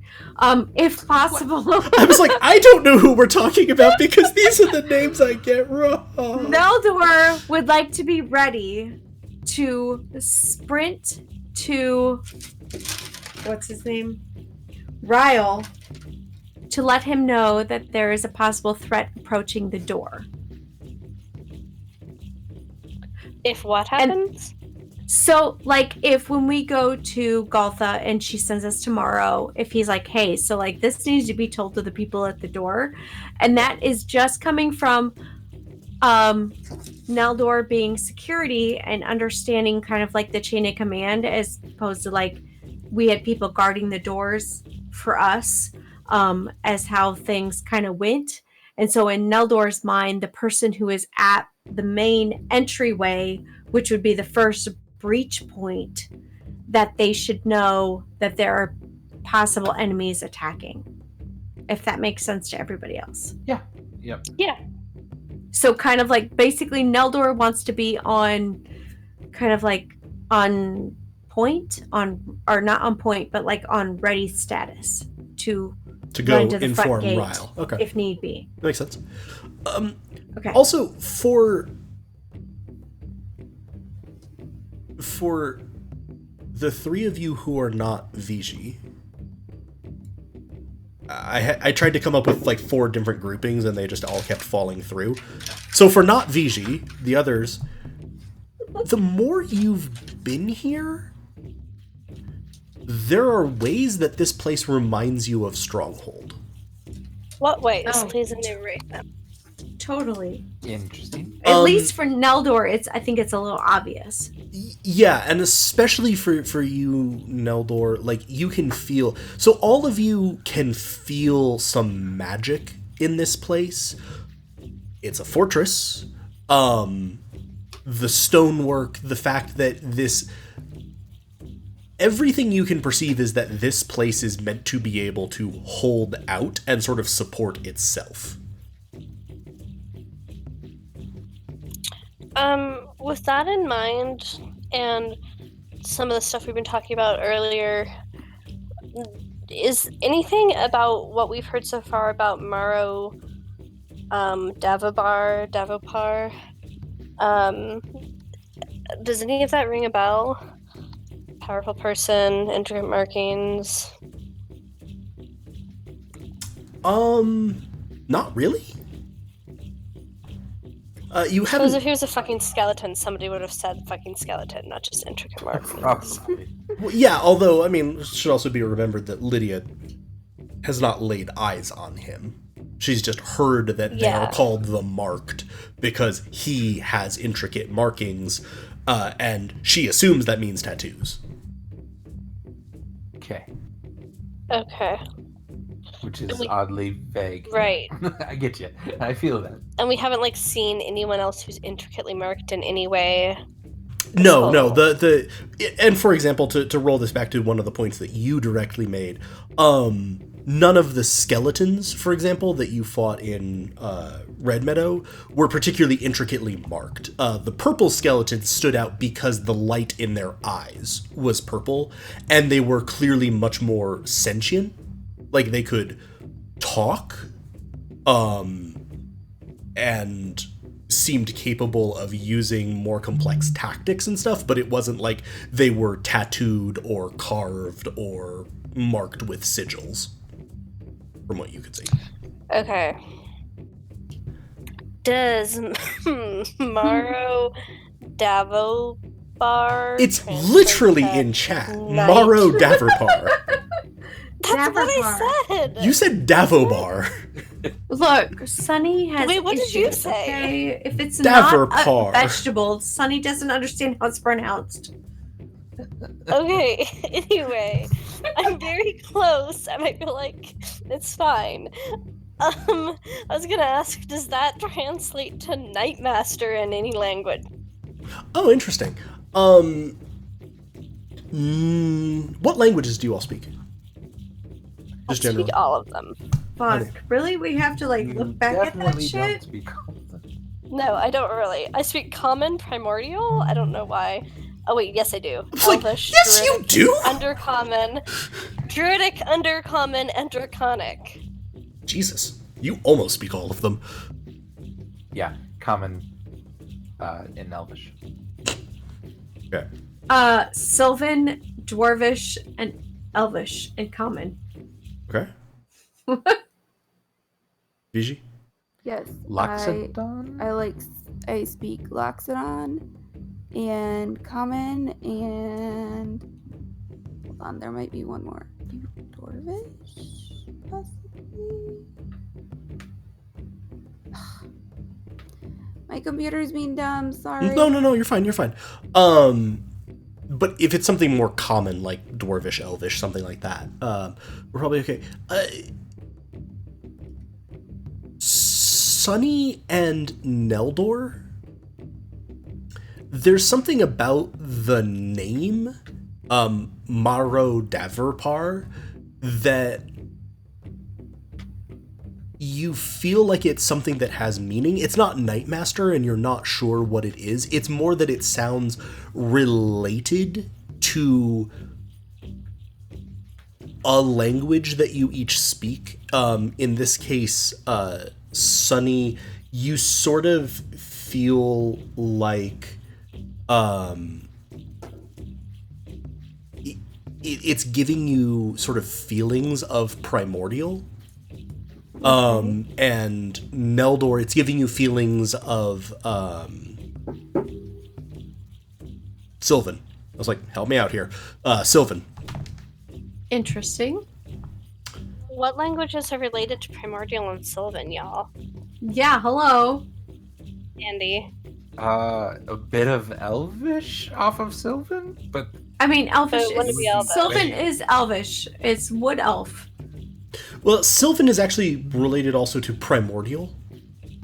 So I thought it's Sylvan was what the early. Fae spoke mostly. Yes. yeah, it's like early Fae stuff. And Primordial is what the Elementals speak. Yes. So, but those two are the Sylvan and primordial. You would guess would be a little more related to each other as more nature-based languages. And Okay. it feels related, but I believe. Although, I'm trying to remember. Did I give you just primordial, or was it primordial Earth? You gave me just Primordial. You said it would make sense for me to know just that. Okay. You feel like this name is one of the sort of families of primordial that it has meaning in, but you're not sure which one. You're most familiar with Terran, the Earth. What are there's earth, water, fire, Wind. air. Is that it? It's the 4 elements. Okay, It's the 4 I didn't Greek know if elements. they'd added anything else. Ignin, Okay. Terran, Aquan. I don't remember what they decided to call Wind. Or the 4 sub-languages. Auran.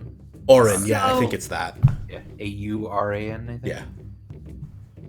So Neldor would Neldor know that Sunny also feels this kind of like relation to the name? No, not necessarily. Just if you were thinking about it, each of you would independently be able to get to that. But I'm gonna tell you, hey you guys, I think maybe Maro Daverper is fuck, what's his fucking last name? Close, I guess. Daverpar? Yeah. Daverpar is actually maybe nice because I can't figure out what his name means, but it's related to primordial in some way, the language it's in. And I mean, I've always had really great experiences with nature spirits and elementals. They give me trippy dreams and some, this ability to talk to you guys in my head. So maybe he's actually a nice guy and we're just completely misunderstanding the situation here. And then Neldor will say, yeah, funny you should mention. I'm not so sure. I feel something, but I don't know that it's good. It's Uh-oh. Okay. It sounds Sylvan. So like very, very old, very, very wood elfish, like part of my ancestry. But I don't know that it's good. But why would somebody who's related, who has a name drawn from a nature-based language, be bad? Why would they steal the sunleaf? Maybe she's just hanging out here. Maybe she's just chilling and making a plan of attack, And I don't know why it feels like bad here and why my dream said that this place was the bad place, but it also said that there's something good here, right? So maybe that's Maro Daverpar. Or it's the Sunleaf. Oh, Yeah. oh. I don't know. Wait, Look, I this think is all related yeah. to corrupted nature too. What if it's a name that means corrupted nature in one of the nature languages? We should be really careful. That's been my True. stance from the beginning. I love that the course You of just now this started to thing, be like, careful. just like 180'd Sunny's opinion on Morrow. Like, no, he's nature-based, must be good. Oh shit, might be corrupted. We should be careful. Go Also, we've Neldor! been standing in the middle of this place just staring at each other for Yeah, like, we do that a like lot. 2 minutes now. Well, I like to give you all the benefit. benef- D&D runs differently. I like is to give I'm you all the saying. benefit of the doubt that you're kind of like looking around and at the proceedings and at people walking back and forth, so you're not being you're not like just like making prolonged Rook. eye contact with each other We're in not sequence. like vegetables No, in the Rook is just- walkway. Rook is staring. He's just staring straight at Sunny and then Neldor and then VG. Oh my gosh, let's go see Galtha and go from there. Okay. I'll go up to this bandit here. Hey, you know where we can find Galtha? We're supposed to check in with Galtha. We got some information. Yeah, Galta's right around the corner.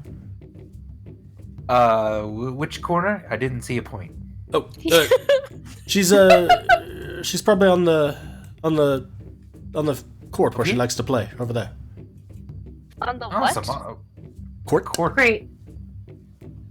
Okay, it sounded like Okay. corpse. No, court. Sorry. Gosh. All right. Yeah, I'll turn the corner then. Kind of look over here and. So as you turn the corner, you see a one of the sort of archers picking up their bow and like some of their gear and sort of slapping on the shoulder this massive Goliath woman who's sort of chortling and will slap them back and sort of wave at them to head over back to the walls.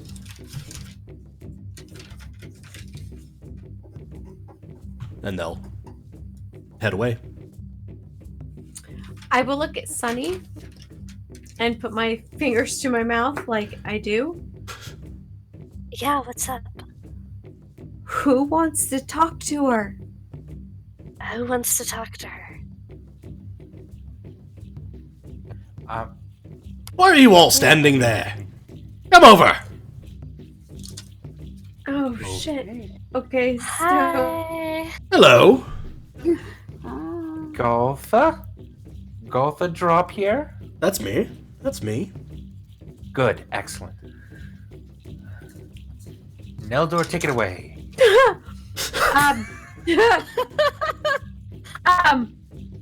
Galtha, yes, hi, greetings. We, and I gesture to the other three, are new to the stronghold here. We are travelers looking for work. I guess you would refer to us as recruits. Recruits. Wow, that was bad. You're fine. Recruits. We came to speak to you as we were guided to at the front gates by Rhynal. Pardon me. I know my speech is a bit scattered, but You're not kidding. Yeah.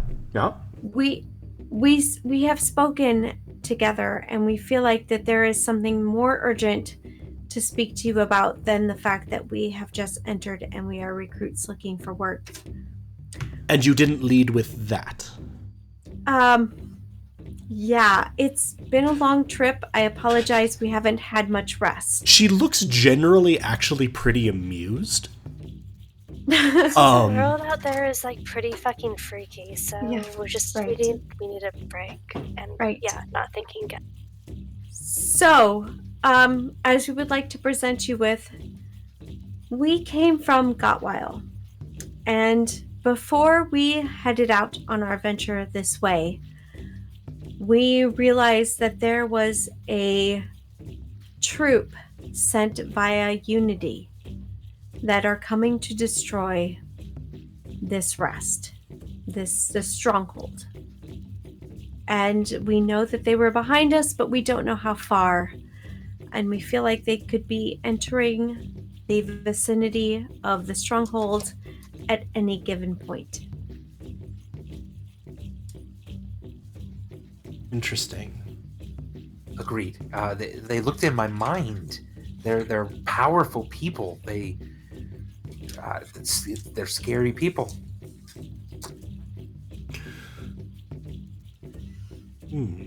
Interesting. And considering you were the Interesting. only point of reference we were given, we felt like we needed to come to you as soon as we could. Indeed. I admire people with the capacity to take action and take wise, considered action. You confirm what some of our sources have said, that the Unity is moving against us. Interesting. Very interesting. Do you know why they would want to all of a sudden come here? And she's just gonna sort of smile. I said I admired courage, not foolishness. Insight check on why the fuck she keeps saying interesting. 17.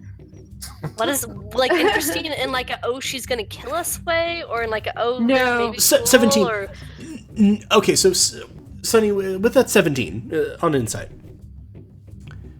you get the sense that she is in charge of recruiting, and that means that she is mostly in charge of vetting people who want to be part of the marked, so that she is appraising you. Fantastic. okay. And that she finds interesting that, and it seems kind of like a neutral to positive term, or at least when she's saying it, it feels that way, that in her mind, you've essentially elected to, we trade information in order to gain membership. Also might have something to do with the content of what you said itself. Gotcha. Fantastic. So she'll sort of nod. Neldor is also going to say that we saw them take the sea travel while we opted for the land travel.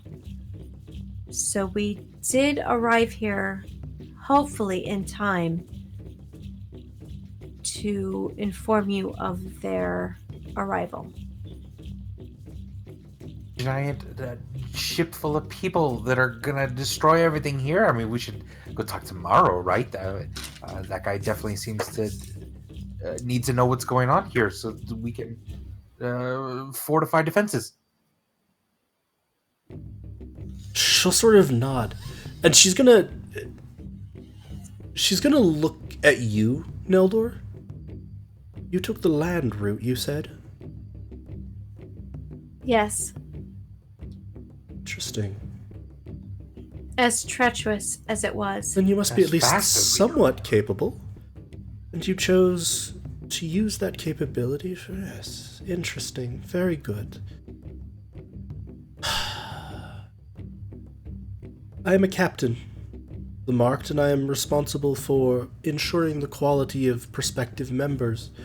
It seems to me that you are capable, otherwise the Blighted Lands would have killed you, and you have made it to me here, and you have decided to provide what you believed to be useful information that provided value as a sign of your good faith. Yes, I think that indeed you are eligible as candidates for members. I cannot make that decision in all finality, of course. I can only make you candidates.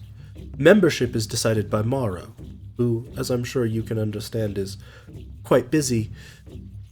Yes. Very good. I shall advance you for candidacy, and hopefully soon you will be called upon to meet with him to determine whether or not you are members.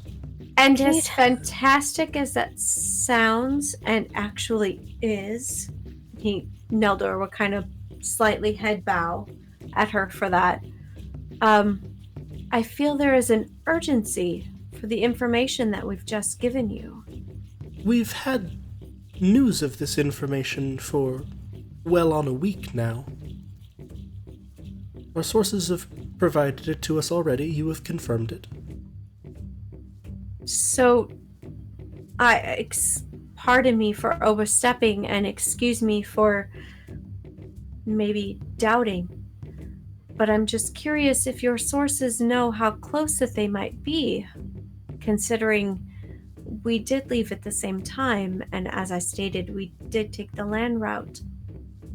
Well, taking the land route and moving relatively directly should have brought you here a day before them anyway, and our reports, while they do not make them out directly, we do know that there have been storms across the Northern Sea recently.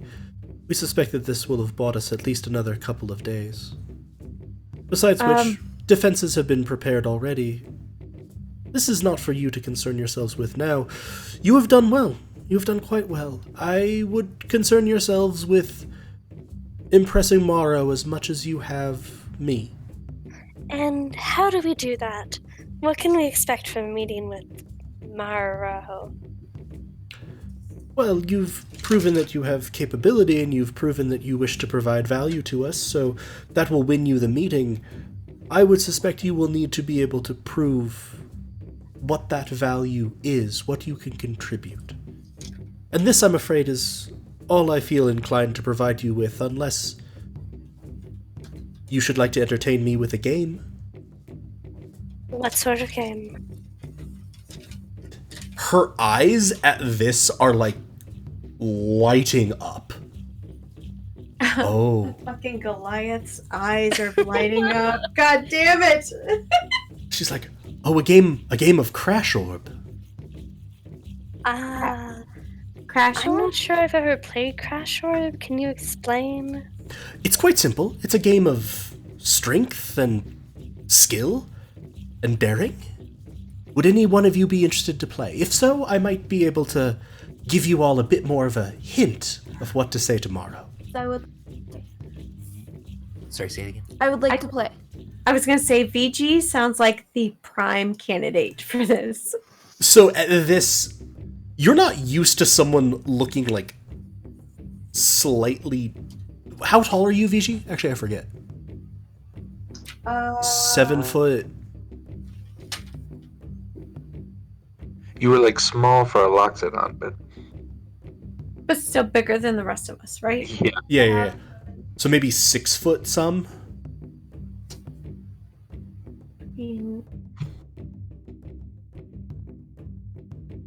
Sorry, I thought you were saying, yeah, you're 6 foot some. Yeah. Sorry.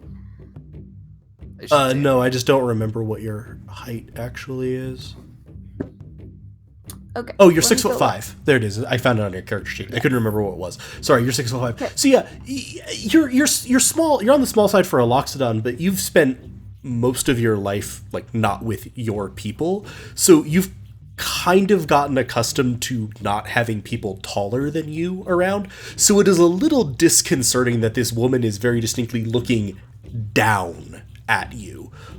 She's over 7 feet tall. And she'll sort of nod and be like, yes, you look like we could have a good time. Yes. Excellent. We will play a game, and assuming you do well, I will give you another hint. How does that sound? Agreeable? I kind of glare at her and nod. Excellent. I actually recommend let's take a brief break. Okay. And step away, get a drink, use the restroom. When we come back, and also over the break, there will be a handout for you all, and we can look at it with the rest of chat when we come back for the rules of Crash Orb. Beautiful. And how you all... I'm sure it's and how you play. perfectly safe. It's safer than Kundu. Let me put it this way. It's safer than arm wrestling with Stormbringer. also. So, all right, everyone, we will be taking a quick break. Grab a drink, go to the bathroom, maybe grab a snack. Encourage you to do the same, and we will be back in just a few minutes. Sounds good. Catch you in a minute.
Welcome back, everyone. When last we had left our intrepid group of explorers, having discovered the location of the Fortress of Stone's Rest, they elected to take a rest themselves. Think about their plan, think about their cover story, and then prepare to infiltrate the fortress. They used the passphrase that they had gotten from Emny and Pollock, which got them entrance to the fortress, where they claimed that they were traveling adventurers looking for work. Preferably work that the Unity would not have, much reach in. This seemed to get them through with the guards, who told them that they should seek the quartermaster for temporary lodging, and then to speak to an individual named Galtha in order to determine if they would be recruited or not. While in the process of getting their lodgings, they discovered that there are apparently two groups inside the camp: the Marked, the bandits that run the fortress, and the Left Behind, prisoners who had been held for ransom but whose ransoms were never paid, who work as a kind of servant or slave within the fortress. Though they do not appear to be horribly mistreated, they are deprived their freedom, ultimately. They also ran across a mysterious figure who is also staying there, who Lydia, one of the Left Behind in charge of accommodations that they were speaking to, couldn't recall the name of, but who seemed to possess some level of telepathic abilities, able to speak into Neldor's head and suggest that meeting later might be a good idea. Now they have come to Galtha, the head of recruitment, a massive Goliath woman who was impressed by their sharing information that the Unity is arriving in force, though she seemed to have had access to that information already. She was also impressed that they had traveled over the broken and blighted lands directly to get here by the fastest route. Now she has suggested with some excitement that if they want any hints as to how to impress Maro Davarpar, the leader of these bandits, and thus gain full membership, that they need to play a game with her. A game called Crash Orb.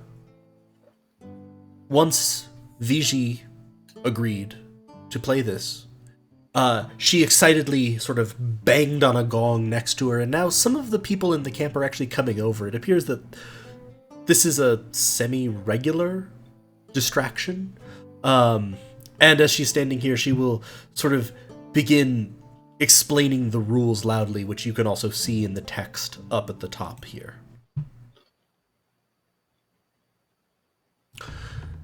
So, it's a simple enough game. It's sort of like basketball / handball / anything like that. You start with 10 orbs in your basket. The goal of the game is to throw your orbs into the opponent's basket. Each time you do, you score a goal and get 1 point. If you drop any orbs or miss your shot, that orb is lost for the game. The game ends when any player has no more orbs. Either they're not holding any, or there's none in their basket, and there's none in their basket. If someone forfeits, or if anyone scores all 10 of their points. Will a bardic inspiration help Vigi on this? Yes, I will say that bardic inspiration will in fact be a useful resource. Then I will grant one to Vigi. What Is about that a also the D- spell enhance ability? Enhanceability you think could be useful, certainly, if you picked, like, dexterity or strength. Or con? No, I'm joking. Con would be not. Well, maybe con. I don't know. And that's just. I mean, it's verbal, somatic, and movement. Material? Material. Thank you. I don't know what just happened. I was there. like, you've only been a full caster most of your time playing D&D. I know. I don't know what that was. Especially because it says in parentheses the material. It was somatic and magic. And I just like, and that movement that's, a piece of amber worth at least 5 gold pieces, that kind of movement. But I was gonna say, it's like I can just do it on the down low, right? It's not like, oh, look, that lady's using magic. Verbal and somatic is I'll just like whisper and twist my fingers a little. pretty fucking obvious, generally. Fine, I won't cast it. You would have to, at the very least, make a stealth check as you are casting it. Well, I it's- don't have very good stealth, so I'm not gonna do it. Fine. Sorry, VG. At least you have Bardic Inspiration, which is also really good. That's okay. So, the way this works is you take two each player takes their turn simultaneously. You and Goltha. And on your turn, you can do one of these four things.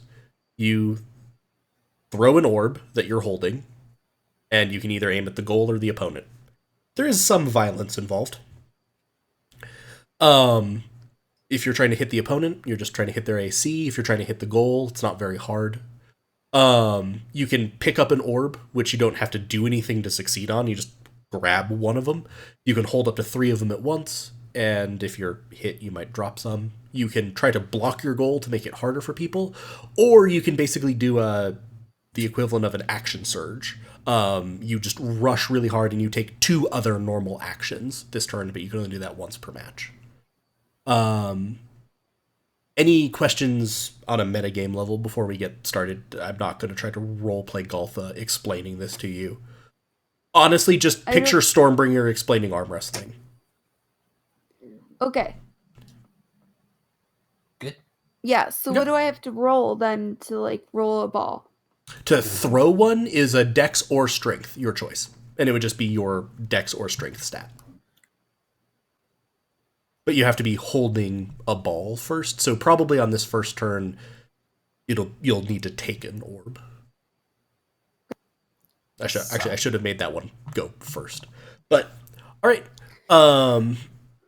So I'm going to go ahead and type into chat what Goltha is doing, so that then when you say it, I can just click what she did, and it's at the same time, and people watching can see that I didn't change anything.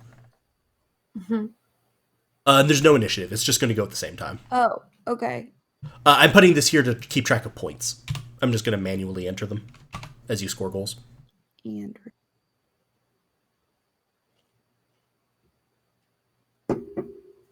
Cool. So, You got this, VG. actually, to make this easier, and just to make it actually a decision on this first one, you each start with 1 ball in hand. Sorry, I meant to do that. Because that way you can do any of the actions first. All right. What do you want to do, VG? so I do dexterity and throw? Sure. Are you Are you gonna aiming at the goal? Yes. Yeah. Cool. Well, who should I aim at? The goal or the person? Oh, The goal. Okay. Oof. I'm sorry, it's not a save, I don't think. It's a. I mean, it's not a save. But it would be worse as a check. I'm so confused. What do you You're mean it good. wasn't a save? I was supposed to throw dexterity. Yes, these are dexterity saves. You want a dexterity check, which is just that. This. Yeah. Can I try it again? Go away. Sure. It would I'm have okay been a with worse roll. I'm It fine would with have been that, a then. worse roll, but Go ahead. like I didn't do it right. Yeah. Oh, the word dexterity. Yeah. 14, and you were throwing it at her goal. So you score. You sort of take Yeah. the first ball that you're holding and like quickly whip it, and you almost surprise her because she was reaching down to grab another ball, and was I think surprised that you would just immediately throw the only ball you were holding. But Yeah, you VG. but you score a goal. So you have 1 point and are now holding no balls. So you would have to grab one next turn, unless you want to block or something else. And she is holding 2 balls. just as a Okay. status update. And you can decide what you want to do next. Can I take a ball? I'll take a ball. Okay. She's also going to take a ball. So you are now holding 1. She's holding 3. I'm gonna throw it at her. For your next one. Nice. What? Cool.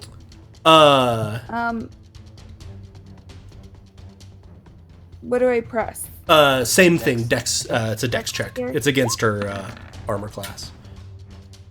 19? Nice. So give me just 1 second here to click something for her. Elephant. You are an elephant. You are an elephant. You're an Oliphant. I'm an Oliphant. Oliphant. You're magnificent. Oliphant. She fumbled. Okay. Fuck yeah. So she went to throw a ball at your net. And as she did so, you had you almost in one motion grabbed the ball out of the basket and threw it at her. So she missed entirely with the ball that she was trying to throw into your net. So she didn't score a goal. And you hit her, and because of that fumble, I'm just going to say she bombed her saving throw as well. So she dropped both of the balls that she was carrying. Neither of you are carrying a ball. And you have 1 goal, she has no points. What would you like to do? I'm gonna get a ball. Okay, she's going to do the same thing. You each have 1 ball. Should I hit her or should I hit the goal? You do. For the goal. Sorry. Okay, say it again. so you're going to throw for the goal. I'm gonna go for the goal. 17. She is also throwing for the goal. You score, she does not. Solid. Yeah. Ah. Ting ting. All right. I assume take a ball, Yes. which is what she's doing as well. And I'm gonna throw it at the goal again. Okay. She is taking a ball. You score again. Yeah, baby. I do my elephant punching martial arts dance You're just punching the air. and kicking it. And Brooke is totally turned on right now. Rook's Yeah. like doing it on the side too, like punching the air. Like, yeah. Very good. So she currently is holding 2 orbs. And you are holding none. What would you like to do? Pick up 2. What are you doing? I don't know what you're doing. Something. You're cutting in and out. I'm not sure what you said. Sorry. Okay, I'm gonna do quick burst, pick up 2, All right. and throw 1 at them. You can only pick up 2 with that, or you could pick up 1 I and can throw only it. Pick up 2. Oh, okay. Yeah, I think that's what you're saying, right? Pick up 1 and throw it at them. Okay, so do I need to No, re-roll? you're good. That's all the same roll. So a 15 does hit her. So she was picking up another ball. I don't know. So she needs to make a save now. Vici is just fucking bullying Galtha here. Yep, There's. that's how Loxodons do. But she will make the save against your throw, so she'll only drop 1 ball. Okay. Right. And what do you want to do this turn?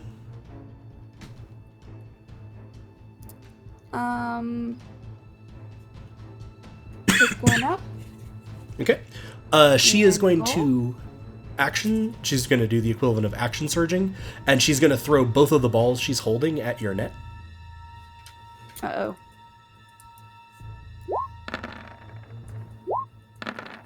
I don't know what to do. She scored Oh, you're good. 1 but missed the other. Should I just do the net? No, you're good. You weren't guarding the net. So. You're doing great. No, I meant like. So with your next turn, you're holding one ball, she's holding none. You're aiming at the net. Yeah. Nice. You score You already did it. easily. Oh, I already did it. Sorry. No, you're fine. Oh, good, because that was a fumble and a 2. Yeah, you scored easily, so you now have 4 goals. You have 5 balls left in yours. She just picked one of hers up, and is looking slightly panicked because you would know she only has 4 balls total left. So if you score twice more, she's eliminated. Woohoo! What would you want to do?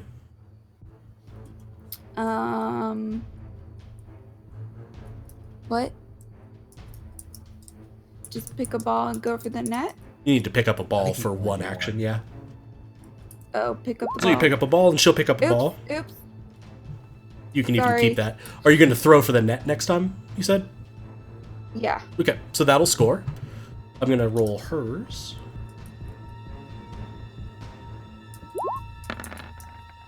She will also score. No. Ooh.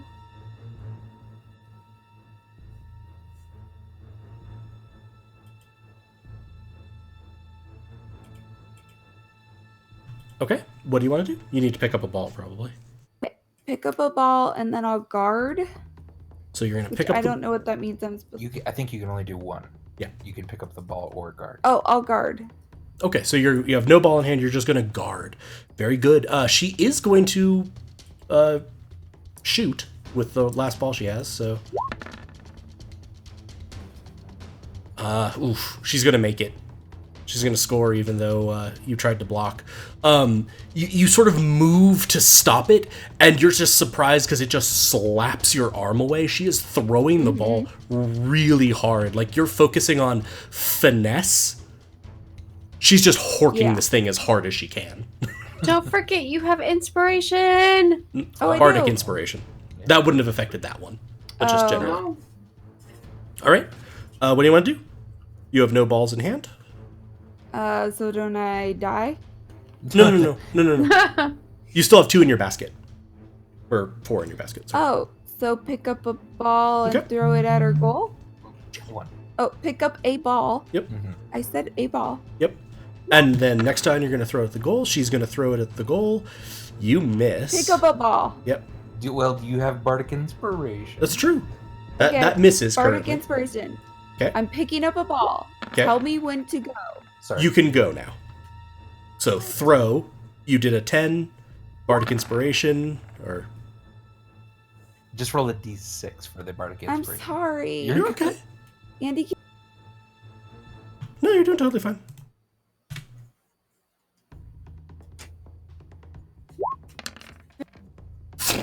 three. Exactly enough. You throw the ball, and as she's basically abandoned defense and is just trying to score her remaining balls as quickly as she can, and you throw the ball and it hits the lip of the basket and sort of like is almost balanced there for just a moment, and you feel like you just will it to roll back and fall into the basket. Take that, Rook. The DC was what? He was on your team. He was being so mean to me the whole time. He was like, just do this, pick up the ball, do this. And I'm like, I don't know what I'm doing. I feel like that's take that Andy, not take that Rook. He's just celebrating on the side. Also, Rook's on your Poor side here. also is Rook, so are sweet. you and your shadow doing 2 separate dances? Yeah. Yes. Definitely. Nice. So with that, she only has 1 ball left, so you have 1. So she's gonna sort of smile. You're gonna hear a lot of sort of cheering at a good game of Crash Orb, as well as a lot of cursing, because it seems like people generally bet on this. And people don't tend to bet against Goltha. But yeah, so she sort of is gonna stride over to you purposefully. That was amazing. Just sort of slaps you on the shoulder. You rock a little bit. Just like, no, you... I think all of you would be good additions to our ranks. You... Well done. Look. Like I said, I can't make the decision as to whether you join us or not. That is a matter for Morrow. Morrow is a good man and a good leader. He is impressed by strength. He is also very interested in magical items. Huh? He has been collecting them for some time now. So if you have one or information about one, all of those would be things that would surely tip the balance in favor of you staying with us, which I hope you do. Sounds good. You're gonna see, as everyone sort of is breaking up and dispersing, you're gonna see that figure from the guest rooms sort of smile and nod at you and sort of bounce a coin purse in his hand. He appears to have bet on Vigi. Nice. So with this, Galtha has already said to you, like, you're just gonna kind of be summoned? You're not entirely sure. It seems like you are free to do what you want. Well, looks like we got in the good graces of our wealthy friend again. Maybe we go talk to them? Well done, by the way, VG. That was awesome. That one, you took your trunk and you just slammed that. It was awesome. That was really awesome. You did a great job, VG. Thank you. Amazing. And yeah, I guess we can go talk to the wealthy guy. Okay. You know he's staying the same place you are, so you can head back to your quarters. Oh, on the way, I'm gonna say in people's heads, hey, since he can talk in people's heads, like Neldor said, I can't remember if we didn't tell the rest of you that. Hey, he can talk in people's heads. So just, if you need to talk to in our heads, try to be super inconspicuous about it. Like, make sure you maintain eye contact and continue the conversation with him if we're talking in our heads, so he doesn't know that we can do this. Okay. I don't love it when people are in my head. Not good. Rook, You don't mind me being in your head? We're not in there. What'd you say, Neldor? I said, I know you have a lot going on in there. Oh. There's just a lot of noise. So, Rook, I don't like it in our head. as you were walking, one of the left behind sort of passed you and bumped into you slightly. And it's like, oh, sorry, sir. Sorry. Check my pockets. Dirty pickpocket stole something from me. Stop that shit. You find a small twisted up piece of paper in your pocket that wasn't there before. Ooh. Oh. Reverse pickpocket, huh? I keep that in my pocket for the moment, and I'll tell into Sunny's head, hey, that person just gave me a little note. I say we go and check out what's on that as well. Yeah, what does it say? I don't know wait. yet. Maybe you shouldn't read it in front of everybody. Yeah, smart thinking. True. Okay. And I assume VG's following me, but yeah. Yeah, I'm just gonna grab them and start making them follow you. Sorry, Alright, I was on a different tab. I forgot that we were doing things in Roll20 still. It's okay. Try Discord hates me, so what did the note say? We don't know. He hasn't looked at it yet. So you get back into the room. You can hear sounds coming from the room to your side of like someone moving around. So you're pretty sure that this person that you were suggesting you talk to is in his rooms. Do you want to go talk to him, or do you want to look at the note first? I quickly kind of motion everyone over to Meldor and I's space and unfurl the note and look at it. So inside you see just a hastily scrawled note. It says, Lydia says that you all are good uns. If you're interested in helping those of us who are left behind, talk to me after dinner this evening. I'll be in the square near your lodgings. Did I get a good look at their face?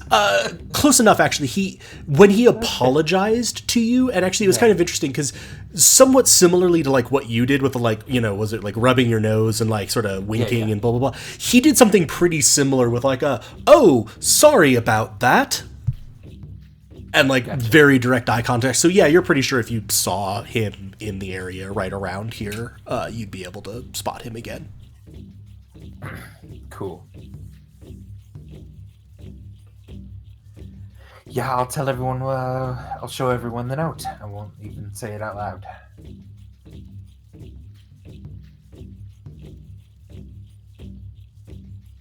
Cool note, huh? Well. Yeah. Sure. So I guess we should do that.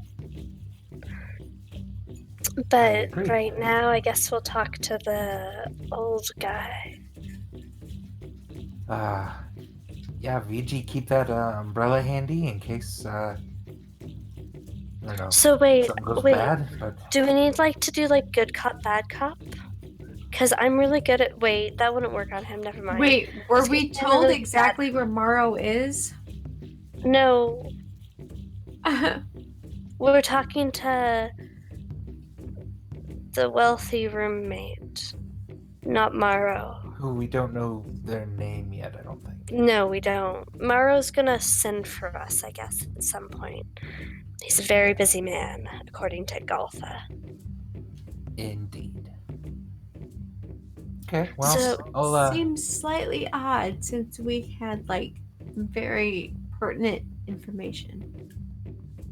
But they already knew it, right? So yeah, they've asserted a couple times that they already knew the size and shape of the forces coming at them. It was more interesting that you were providing that, and you were willing to do that is a thing that spoke well of you. Okay. So I'll go ahead and knock on the door a couple times. And then the shadow will knock once. The door will open, and he'll sort of check you. Yes, hello. Can I help you with anything? Yes. So sorry. I don't know if we caught your name before. My friends call me Rook. A pleasure to meet you, Rook. In all truth, my name is not especially important. That's a really weird name. Well, whatever works for you. Can we call you Nay? Not especially important? Yeah. That works as well as anything. All right, Nay. Well, these are my friends, and I think you saw VG perform. We're just walking into his room. He beckoned you in. Oh, okay. Sorry, I think that it cut me off on that one. I had said he beckons you into the room and sort of sits down and gestures at various seats. I think you saw VG perform admirably with the Crash Orb. I did. Like you won a bit of money. Yeah. I made a bit of coin on that. I didn't even think of that. Yeah, and it seems like you were able to speak with my friend here, and I look at Sunny. Perhaps we should have a deeper conversation. Also, You're a sketchy motherfucker, and you tell us what's going on right now. Whoa, Evil Sunny just came out. Whoa, what? Sunny, we sort of decided not to do I think good Malnor content. fell asleep for a second. What? The figure also is just kind of looking at you and like, is this that good guard, bad guard thing that people do? I'm not really sure why you're doing it. We were just going to have a conversation. To get results. So, I can appreciate hey. that. What results are you looking to get? The truth. Oh fuck, we're all gonna die. Hey, Sunny, and I'll like point to my lips, and then I'll point to him, and then I'll say, "Let me tell you a long-winded conversation about one of my lectures I give." I'm gonna talk into Rook's head. What? Not my head. Talk to him. I'm just gonna have a Oh. conversation out loud about a lecture I give. I don't Talk know. We to should him. tip our hand. So, Rook, you're now gonna hear in your head. Were you indicating that I should speak into your mind? That seems a decent precaution, though I'm a little confused as to why the cheerful-looking one is suddenly so angry with me. Did I do something in particular? Shit. I am also confused about that. I think Sunny thought that we were going to try to strong arm you for something. That's certainly not the case. Go ahead and speak freely. That is quite amusing. Right? It is. That's funny. Wait, why is that funny? Wait, who the fuck are you again? So at this for the first time, back you up. you're going to hear, all of you can sort of hear him speaking in your minds, and you can kind of hear each other. Sunny, this seems significantly more advanced than what you do. Like, so you're not actually mad at me, right? I didn't think I had done anything to make you all... Do you object to gambling for moral reasons? I can give this No. money back. What? Nobody cares about gambling. I'm sure someone does. No, quite the opposite. Exactly. Wait. Who exactly are you? Why are you in my brain? This is a totally novel experience for me, and I hate it. You get used to it. Let's see. There were a lot of questions. Why am I in your brain? Because this seemed like the most secure way to communicate, and honestly, watching you all flick between talking to each other and then talking to me would have gotten boring. So, I thought this would be Okay, easier. What do you mean talking to So each wait, other? number one is who are you? I've already specified that who I am is not especially important. I beg to differ. You're in all of our brains. Well, technically speaking, if you see me, I'm in your brains. Never mind. Okay. You know that's not what he means. Do I? Yes. Naldor is actually going to put a hand on one of his short swords, like he's going to draw it, and then say, I don't really think you understand, or maybe you do, but you know that's not what I mean. Well, given that you're now threatening me, I suppose I do now, but I genuinely didn't prior to that. Anyway, this seems to be going poorly. Agreed. Yes. You all seem very violent. Not violent. Sorry. I'm then, not for all Apprehensive. I That's a better have word. this ability because I have this ability, much like it seems like your friend does. As for who I am, again, I keep specifying it is not especially important. I work for very important figures. Can I you do understand how it's a certain little like... tasks. Do you understand how, given that profession, it might generally be ill-advised for me to overly disclose things, yes? So, course. what you're currently doing, is this a normal thing for you? Yes. This many people in one Yes. room? And Theodore's gonna kind Would of it like. make it better for you if we moved someone to another room? I'm really not sure why you all get so flustered so quickly. No, let's just explain that maybe we're not as quite accustomed to this as you are. That Look, we makes got sense. off on a bad foot. We thought we were doing good cop, bad cop, and I guess we didn't quite get the memo that we weren't doing that. And it's not personal, but it's a little weird that you can talk in all our heads. And you seem a little like you don't want to be forthcoming about who you are. That is correct. As you can assume or ascertain that we are not very forthcoming about who we are. And I choose to respect that with you all. My purpose Yeah. is this. I have been charged with finding out certain information at this location. It hardly seems to me that anyone carrying the level of armament that you all are likely to be merely seeking employ as bandits.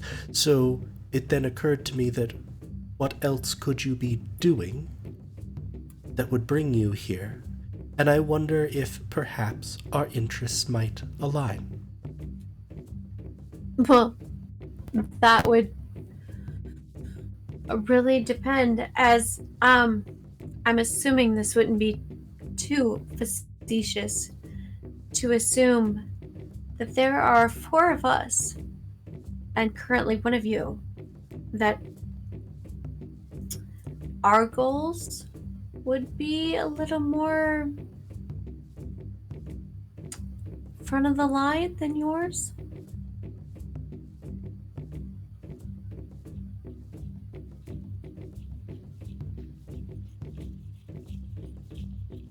Interesting. So, Rook, you've been sort of going over the lecture that you gave. Yeah, on owlbears. Yeah, and you'll see the man stand up. Oh, Rook, that is indeed a fascinating subject. I do so love owlbears.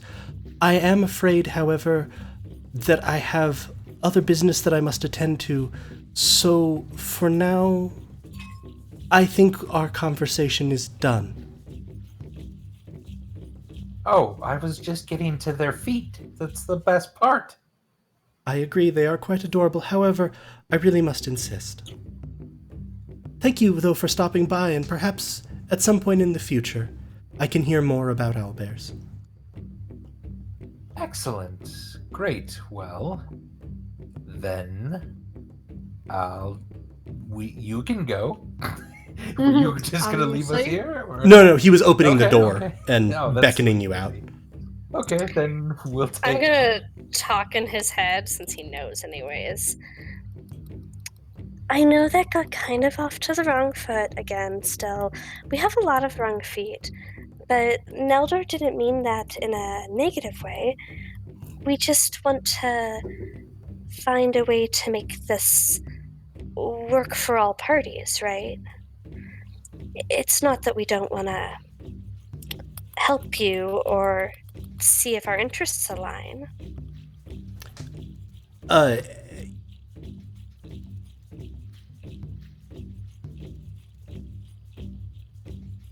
What you feel is almost impossibly disconcerting.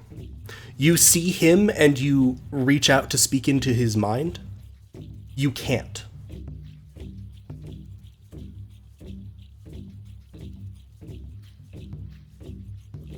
Okay.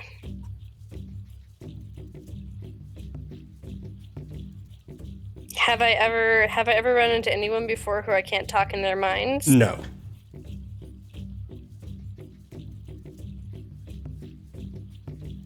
Is this because of what Neldor said, or is this because of like something he threw up?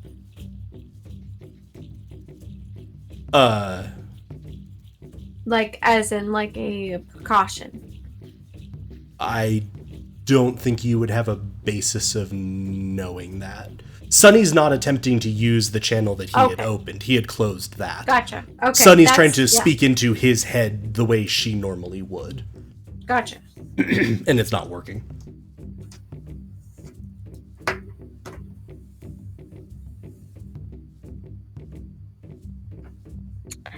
Well, we'd love to keep this is out loud. We'd love to keep channels of communication open. We're really interested in hearing about your work with owlbears and finding a mutually agreed upon owlbear agreement concord for all of us. So we'd love to talk to you again sometime about owlbears and working together on owlbears. Yes, 100%. There's a tribe of barbarians in North Forian that specifically finds a bit of a sexual fetish in the owlbears not having bare feet. So let's not be like them and get off on the wrong foot. Right. We really would love to talk to you more about sexual fetishes and owlbears especially. At this, he just looks like he was following the coded metaphor, but then thought about the surface meanings and was just like...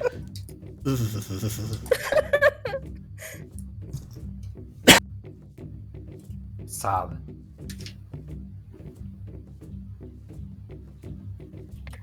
Bye. I'm also gonna talk into my party's head now. Okay. So he like blocked me from talking into his head. And I think Lydia couldn't remember his name because he doesn't want anyone to remember his name. So he seems pretty powerful. And I don't know if he's Unity or if he's working for a different faction.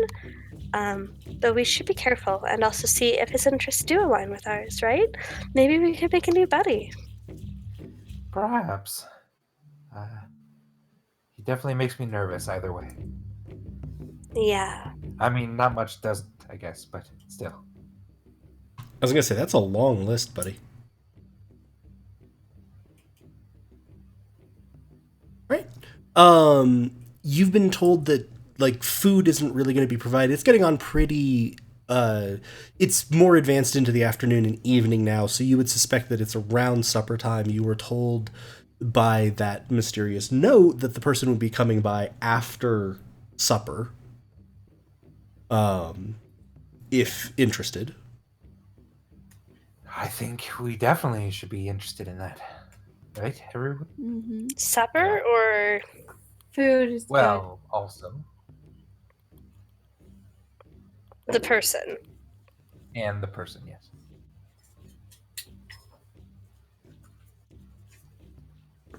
Yes, I think we're to food and the person. Well, presuming you can eat your supplies that you already have, Yes. That sounds like we have humans to eat. It does not sound like what? It does sound like that. Why does He that didn't say sound like that? suppliers, he said supplies. Like, I don't know. Why did you say it like that? I'm genuinely bewildered as to why it suggested cannibalism. I just said eat some supplies. I mean, did It we just have did. like people hanging, like, you know, like pigs at a Hawaiian thing? What's going on? Really? I think we did. I mean, look, I'm struggling with Discord as it is, so when I hear human supplies, I Exactly. That's out.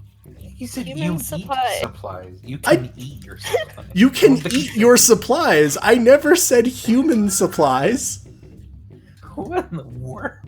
Okay, Andy, I'm not wrong in being confused, right? I am entirely as well. Okay, okay. Like, I did not say anything that suggested cannibalism. At least I didn't think so. Definitely did. You definitely.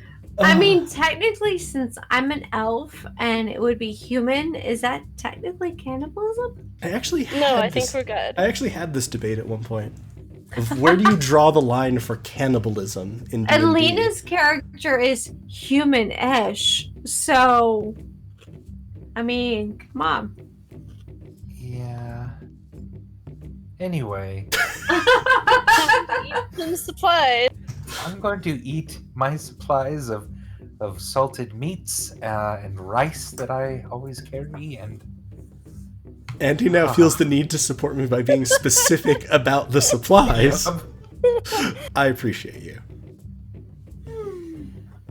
I and don't. after dinner, I'll maybe step outside in the night air and see if perhaps this person looks like. Yep.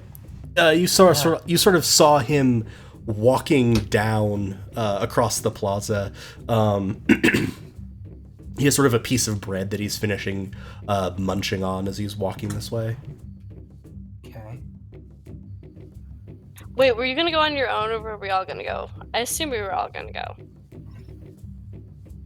I think he's gonna come in with us, maybe. But Oh, okay. That sounds like a good idea too. Except I for mean, the he's- sketchy, super powerful guy who can probably hear us in some way. I mean, I'm sure he's gonna get a little peeved that we're following him.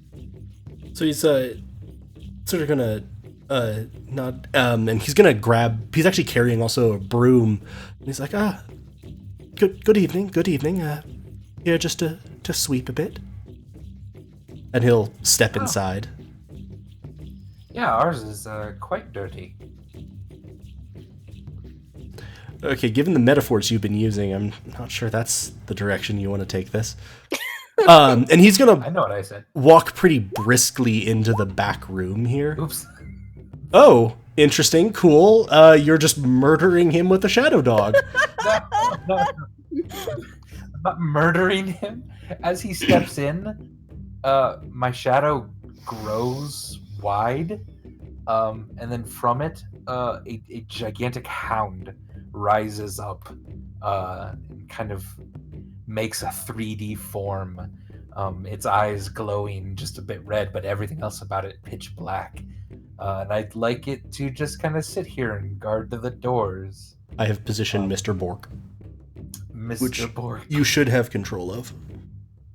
Beautiful. And I say, Mr. Bork, if you don't mind, please just kind of sit here, guard the doors, keep an eye on our friend here. Yep. And so he's back in the room, sort of sweeping, but obviously waiting for you all to come in. And then I'll come in, yeah. I'm also going to say he did not see you produce something out of shadow, because he was sort of tucked into the room. Is everyone else going in, or? Yeah. Okay. I will move the in. And you can kind of close the door over. He's like, he's going to sort of look at you all. I'm I'm gonna stand against the wall that adjoins to the powerful dude's wall and just try to make sure I don't hear or feel through magic him trying to listen. Sure.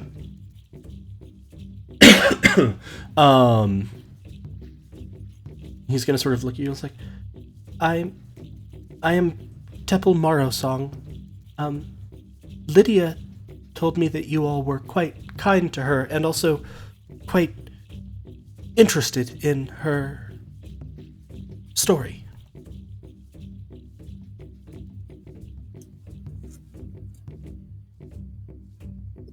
Yep. Agreed. Do you share a similar story?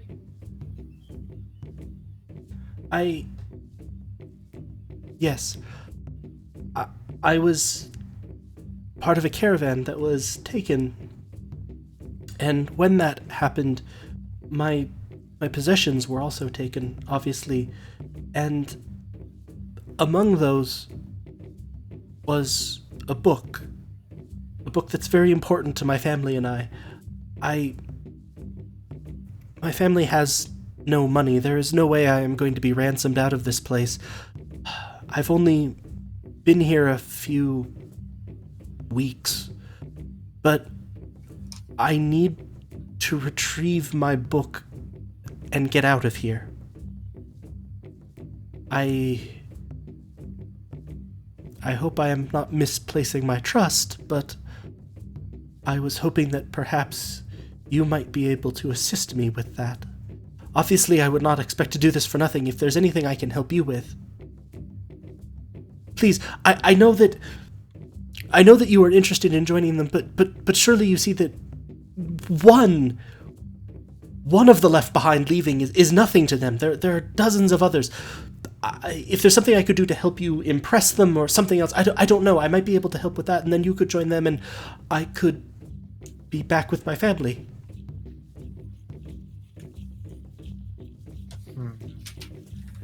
Well, could you tell us more about this book that you need to find? Yeah. It has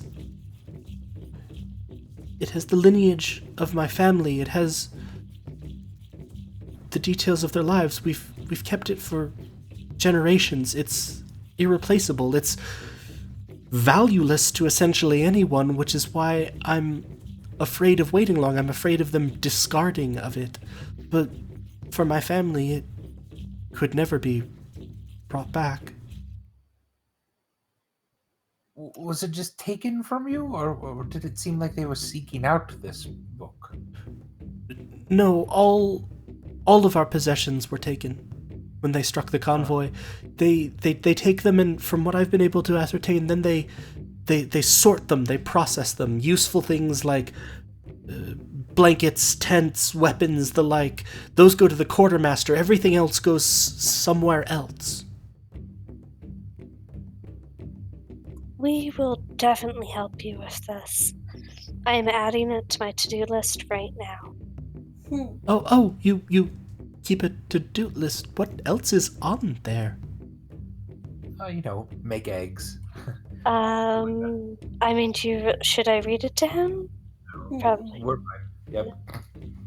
Okay. Interesting. Well, it's possible we could help you with such a thing. We definitely enjoy helping people. We're nice people, good people, all of us, especially that one. And, just curious to learn a little bit more about this camp. Maybe a few questions. One, have you heard of anyone keeping prisoners here that are not working but are actually just kept somewhere? Yeah. Answer that first if you don't. I have not seen anyone, with the exception of those who refused to obey the rules of being a hostage and thus fought back, and they were usually just summarily killed when there was no further choice. But I do know, I've been on cleaning duty in the weeks that I've worked here. I have not seen any place where they could be storing that amount of goods in any of the standardly accessible buildings. It must be somewhere else. Are any of the buildings not accessible, or... The only one that I have never been allowed into is the second floor of the northeast building. Okay. Were you ever given a reason why you could never go in there?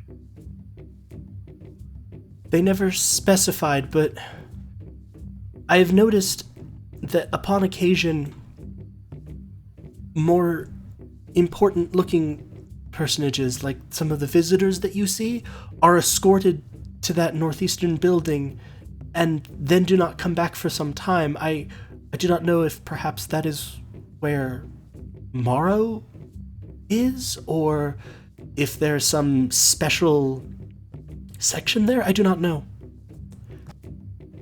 Right. Have you ever seen Morrow? No, I have never seen him in person. Interesting. And of course, you would just keep. I mean, we're just talking here. We're not gonna tell anyone about this conversation, right? Neither party is. Why would I tell anyone about a conversation that would likely have me punished and make my goals harder to achieve?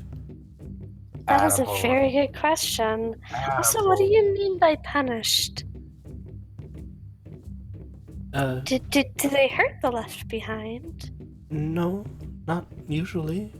Not Okay. ever so far as I've seen. I can't imagine I would be allowed to work as freely or move as freely, and I do not think I would have any Right. chance of ever retrieving my book or getting out of here. Yeah. Okay. I was just checking. But we'll get your book. I was hoping that perhaps you could take me with you if you can find this place so that I can look for it. It is not a remarkable tome in any way. Please, just... Is there anything I can do to help? Well, do you happen to know any of the Left Behind that might be able to get us access to that northeast area? It's like, that's the other Perhaps reason... where your book might be. That's the other reason that I thought it was suspicious. I've never met any of the Left Behind who know any of the Left Behind who have been to that floor of that building. It seems like none of us are allowed to go there. I do know that while there are always guards there, they do tend to change shifts about midnight. I don't know if that's helpful. They're not there for very long. They're not gone, but... Well, and what's the downstairs used for in the northeast? The downstairs is just generally meeting rooms, and I think there's a storeroom. Nothing particularly important. Okay. Not many people come or go there. That's the other reason that it seems odd that the visitors were taken there about a week ago, or shown over to there. They weren't being taken against their will. But there wouldn't be anything on the first floor as a reason to take visitors there. Well, and are those visitors still around? Any of them? No, I think that group left the next day. It seemed like they had gotten done whatever they needed to do. And how long ago was that? That was about a week ago. I see. What sort of people were they? A rich merchant of some kind. I did not ask what he traded in.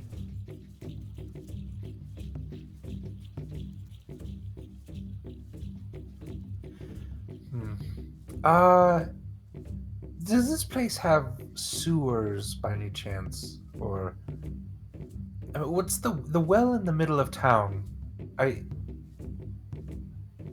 see. I know that the river sort of flows into this place, but I don't exactly know where it flows. Nor do I. It must be underground, right?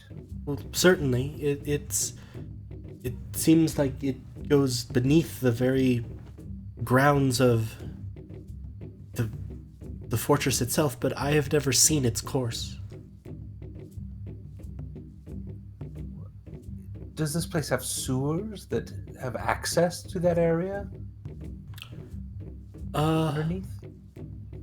Possibly. I have never tried that.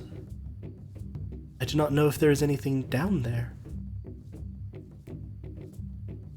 True. Yes.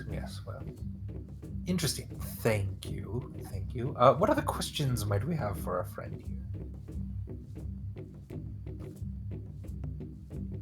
Do you know anything about the other guests staying in this building? He is generally well thought of. He has been here longer than I have been. He's probably the longest tenured guest here. He's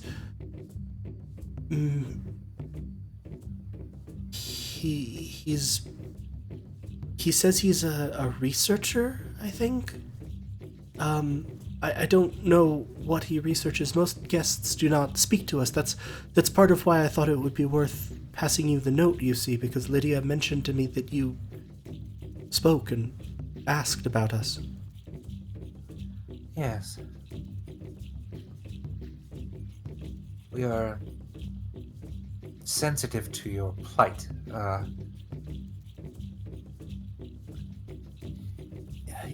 Yes, we want to try to help as much as we can, certainly.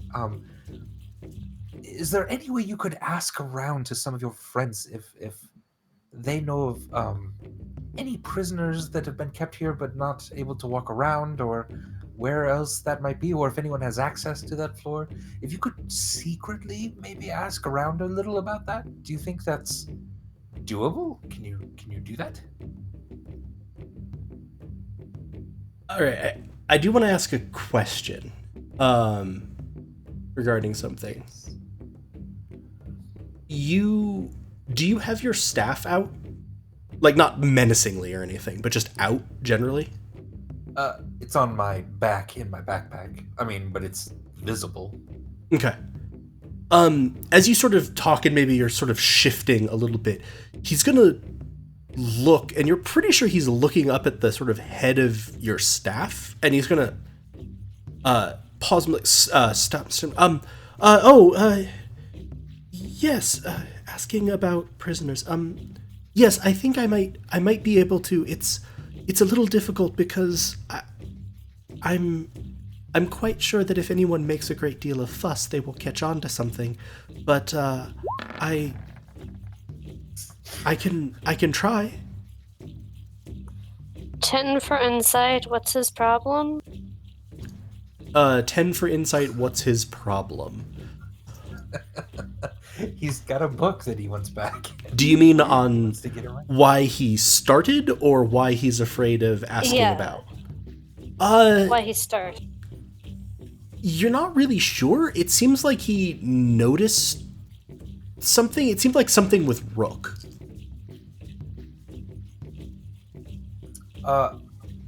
If I noticed him looking at my staff specifically, and then his tone felt like it changed a little bit. It was more that he sort of like had to stammer and then catch back up. But yeah. Oh yeah. Have you seen a staff like this before, or you seem to almost recognize it? And so he goes, well, correct me if I'm wrong, but I believe that's a magical item. Yes, it's a probably This whole thing? probably corrupted, not blighted. Oh, that's weird. I take it out. I kind of put it in front of him. Well, Hold it. I don't know. It seems okay to me. I wiggle it. such things are highly prized by Maro Davarpar. I believe that was some of what the merchant that I mentioned here was trading. He had come across a collection of corrupted items and was selling them to him.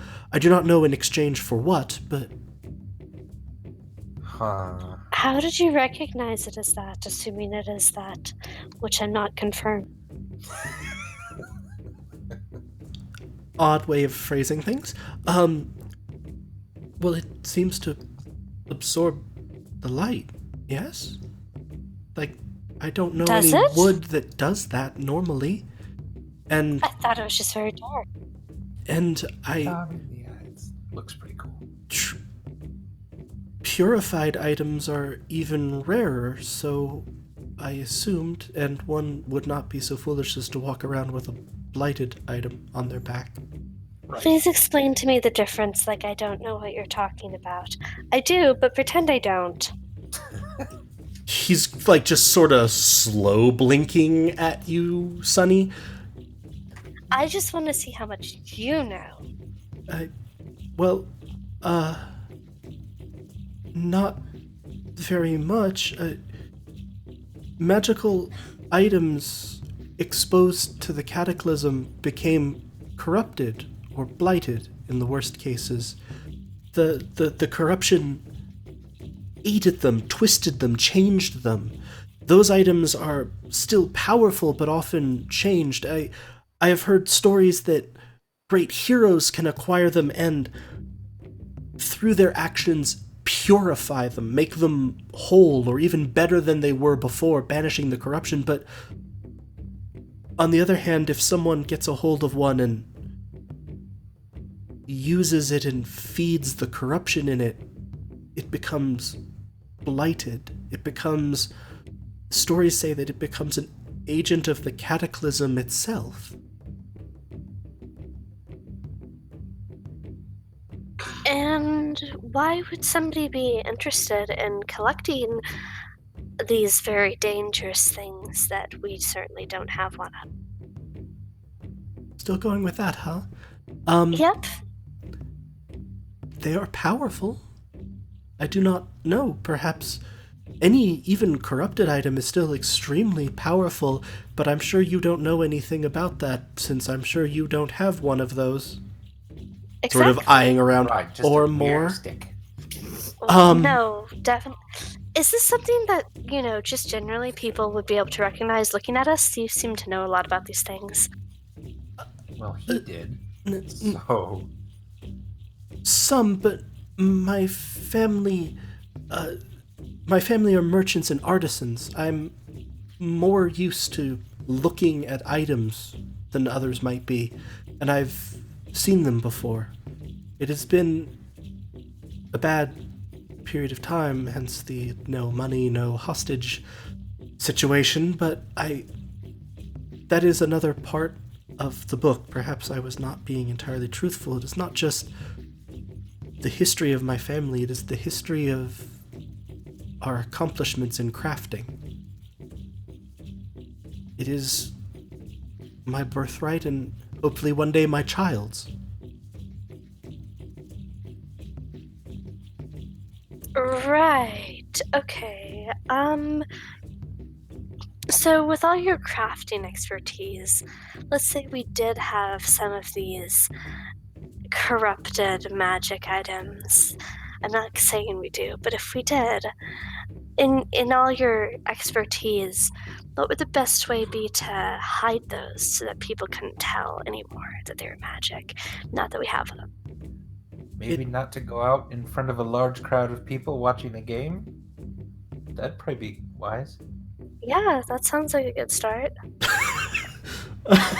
He's gonna sort of blink at you. Well, it depends usually from the ones that my parents described to me and the couple that I have seen. It largely depends on the effect and how visible it is. So, for example, this totally mundane stick appears to be absorbing most of the light in that corner of the room. Little obvious to anyone who sees it doing So, that.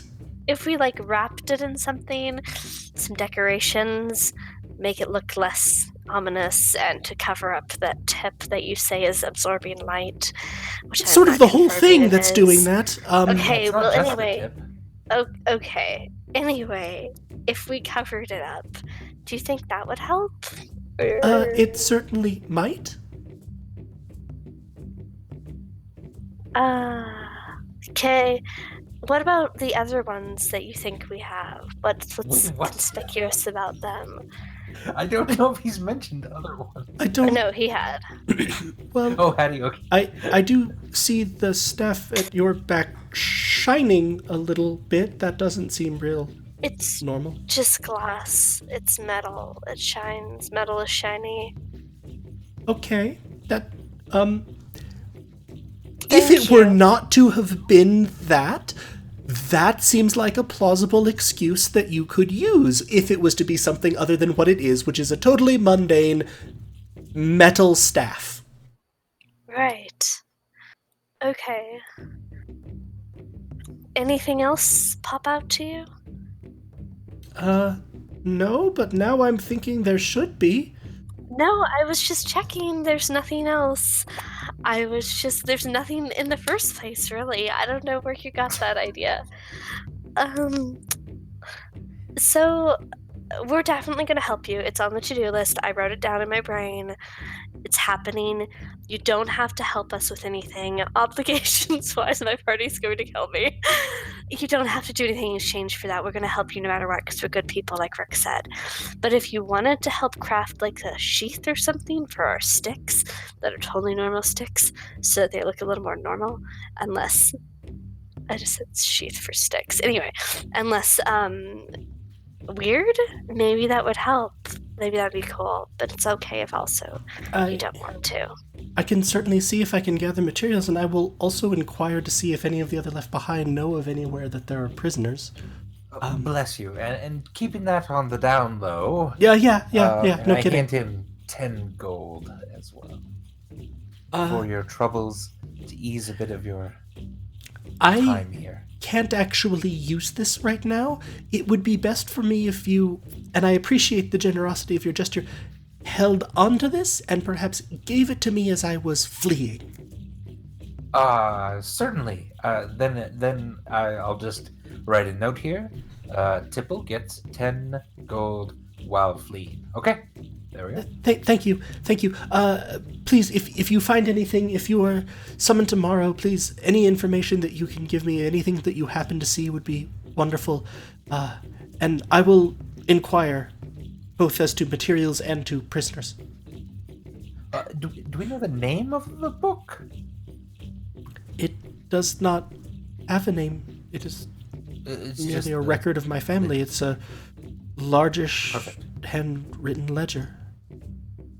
Please, if you discover a way in or a way to it, you can also inform me of where it is and or bring me with you, and I will be able to spot it instantly. Excellent. Yeah.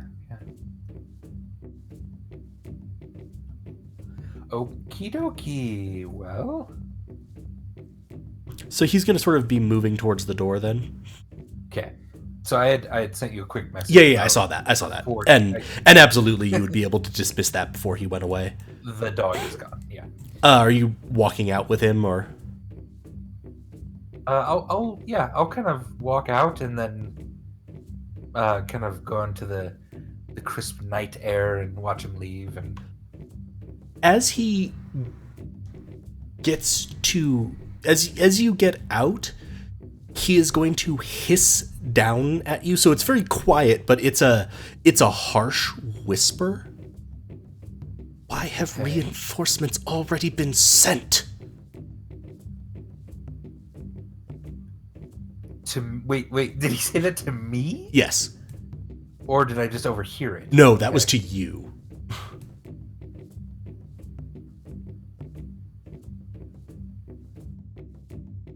And as he walks away, Rook. Okay. Yeah. And you step back inside, wondering what the hell is going on. You think about what the hell that could mean. Reinforcements, where could that... You've already sent... Why? And what would... And you think about him startling, looking at your staff. And you think about the fact that it absorbs light from all of it. But what is only on the tip of it are the beads from your grandmother that you keep wrapped around it. Right. And with that, I think we will wrap up tonight's session. What fucking grandmother? What? No, Rook, you never mentioned a grandmother. You didn't ask. Okay, do I have to ask about everything about your past history? Should we go do like a fucking genogram now? I mean. Anyway, that was super fun. Well, the party continues to debate what the fuck just happened, and, Rook ponders what the fuck just happened. Thank you so much, everyone, for tuning in tonight. We hope you had a good time. We hope you enjoyed it. We stream basically D&D or tabletop RPGs basically every week. Normally on Friday at 9. We had an unavailability this past week, which is why we're doing it on Sunday. But I believe we should be set for Goats and Dragons: Fates of Rin this coming Friday. Yes. Aye. Nice, very nice. So that should be a lot of fun. Like I said, we try to do this every weekend on Friday or every week. I don't know. You decide what Friday evenings are. From all of us here at Helpful Goat Gaming, thank you so much for watching. Have a wonderful night. Stay safe, stay well, and we will talk to you later. Good night. Good night, everyone. Good night. Bye.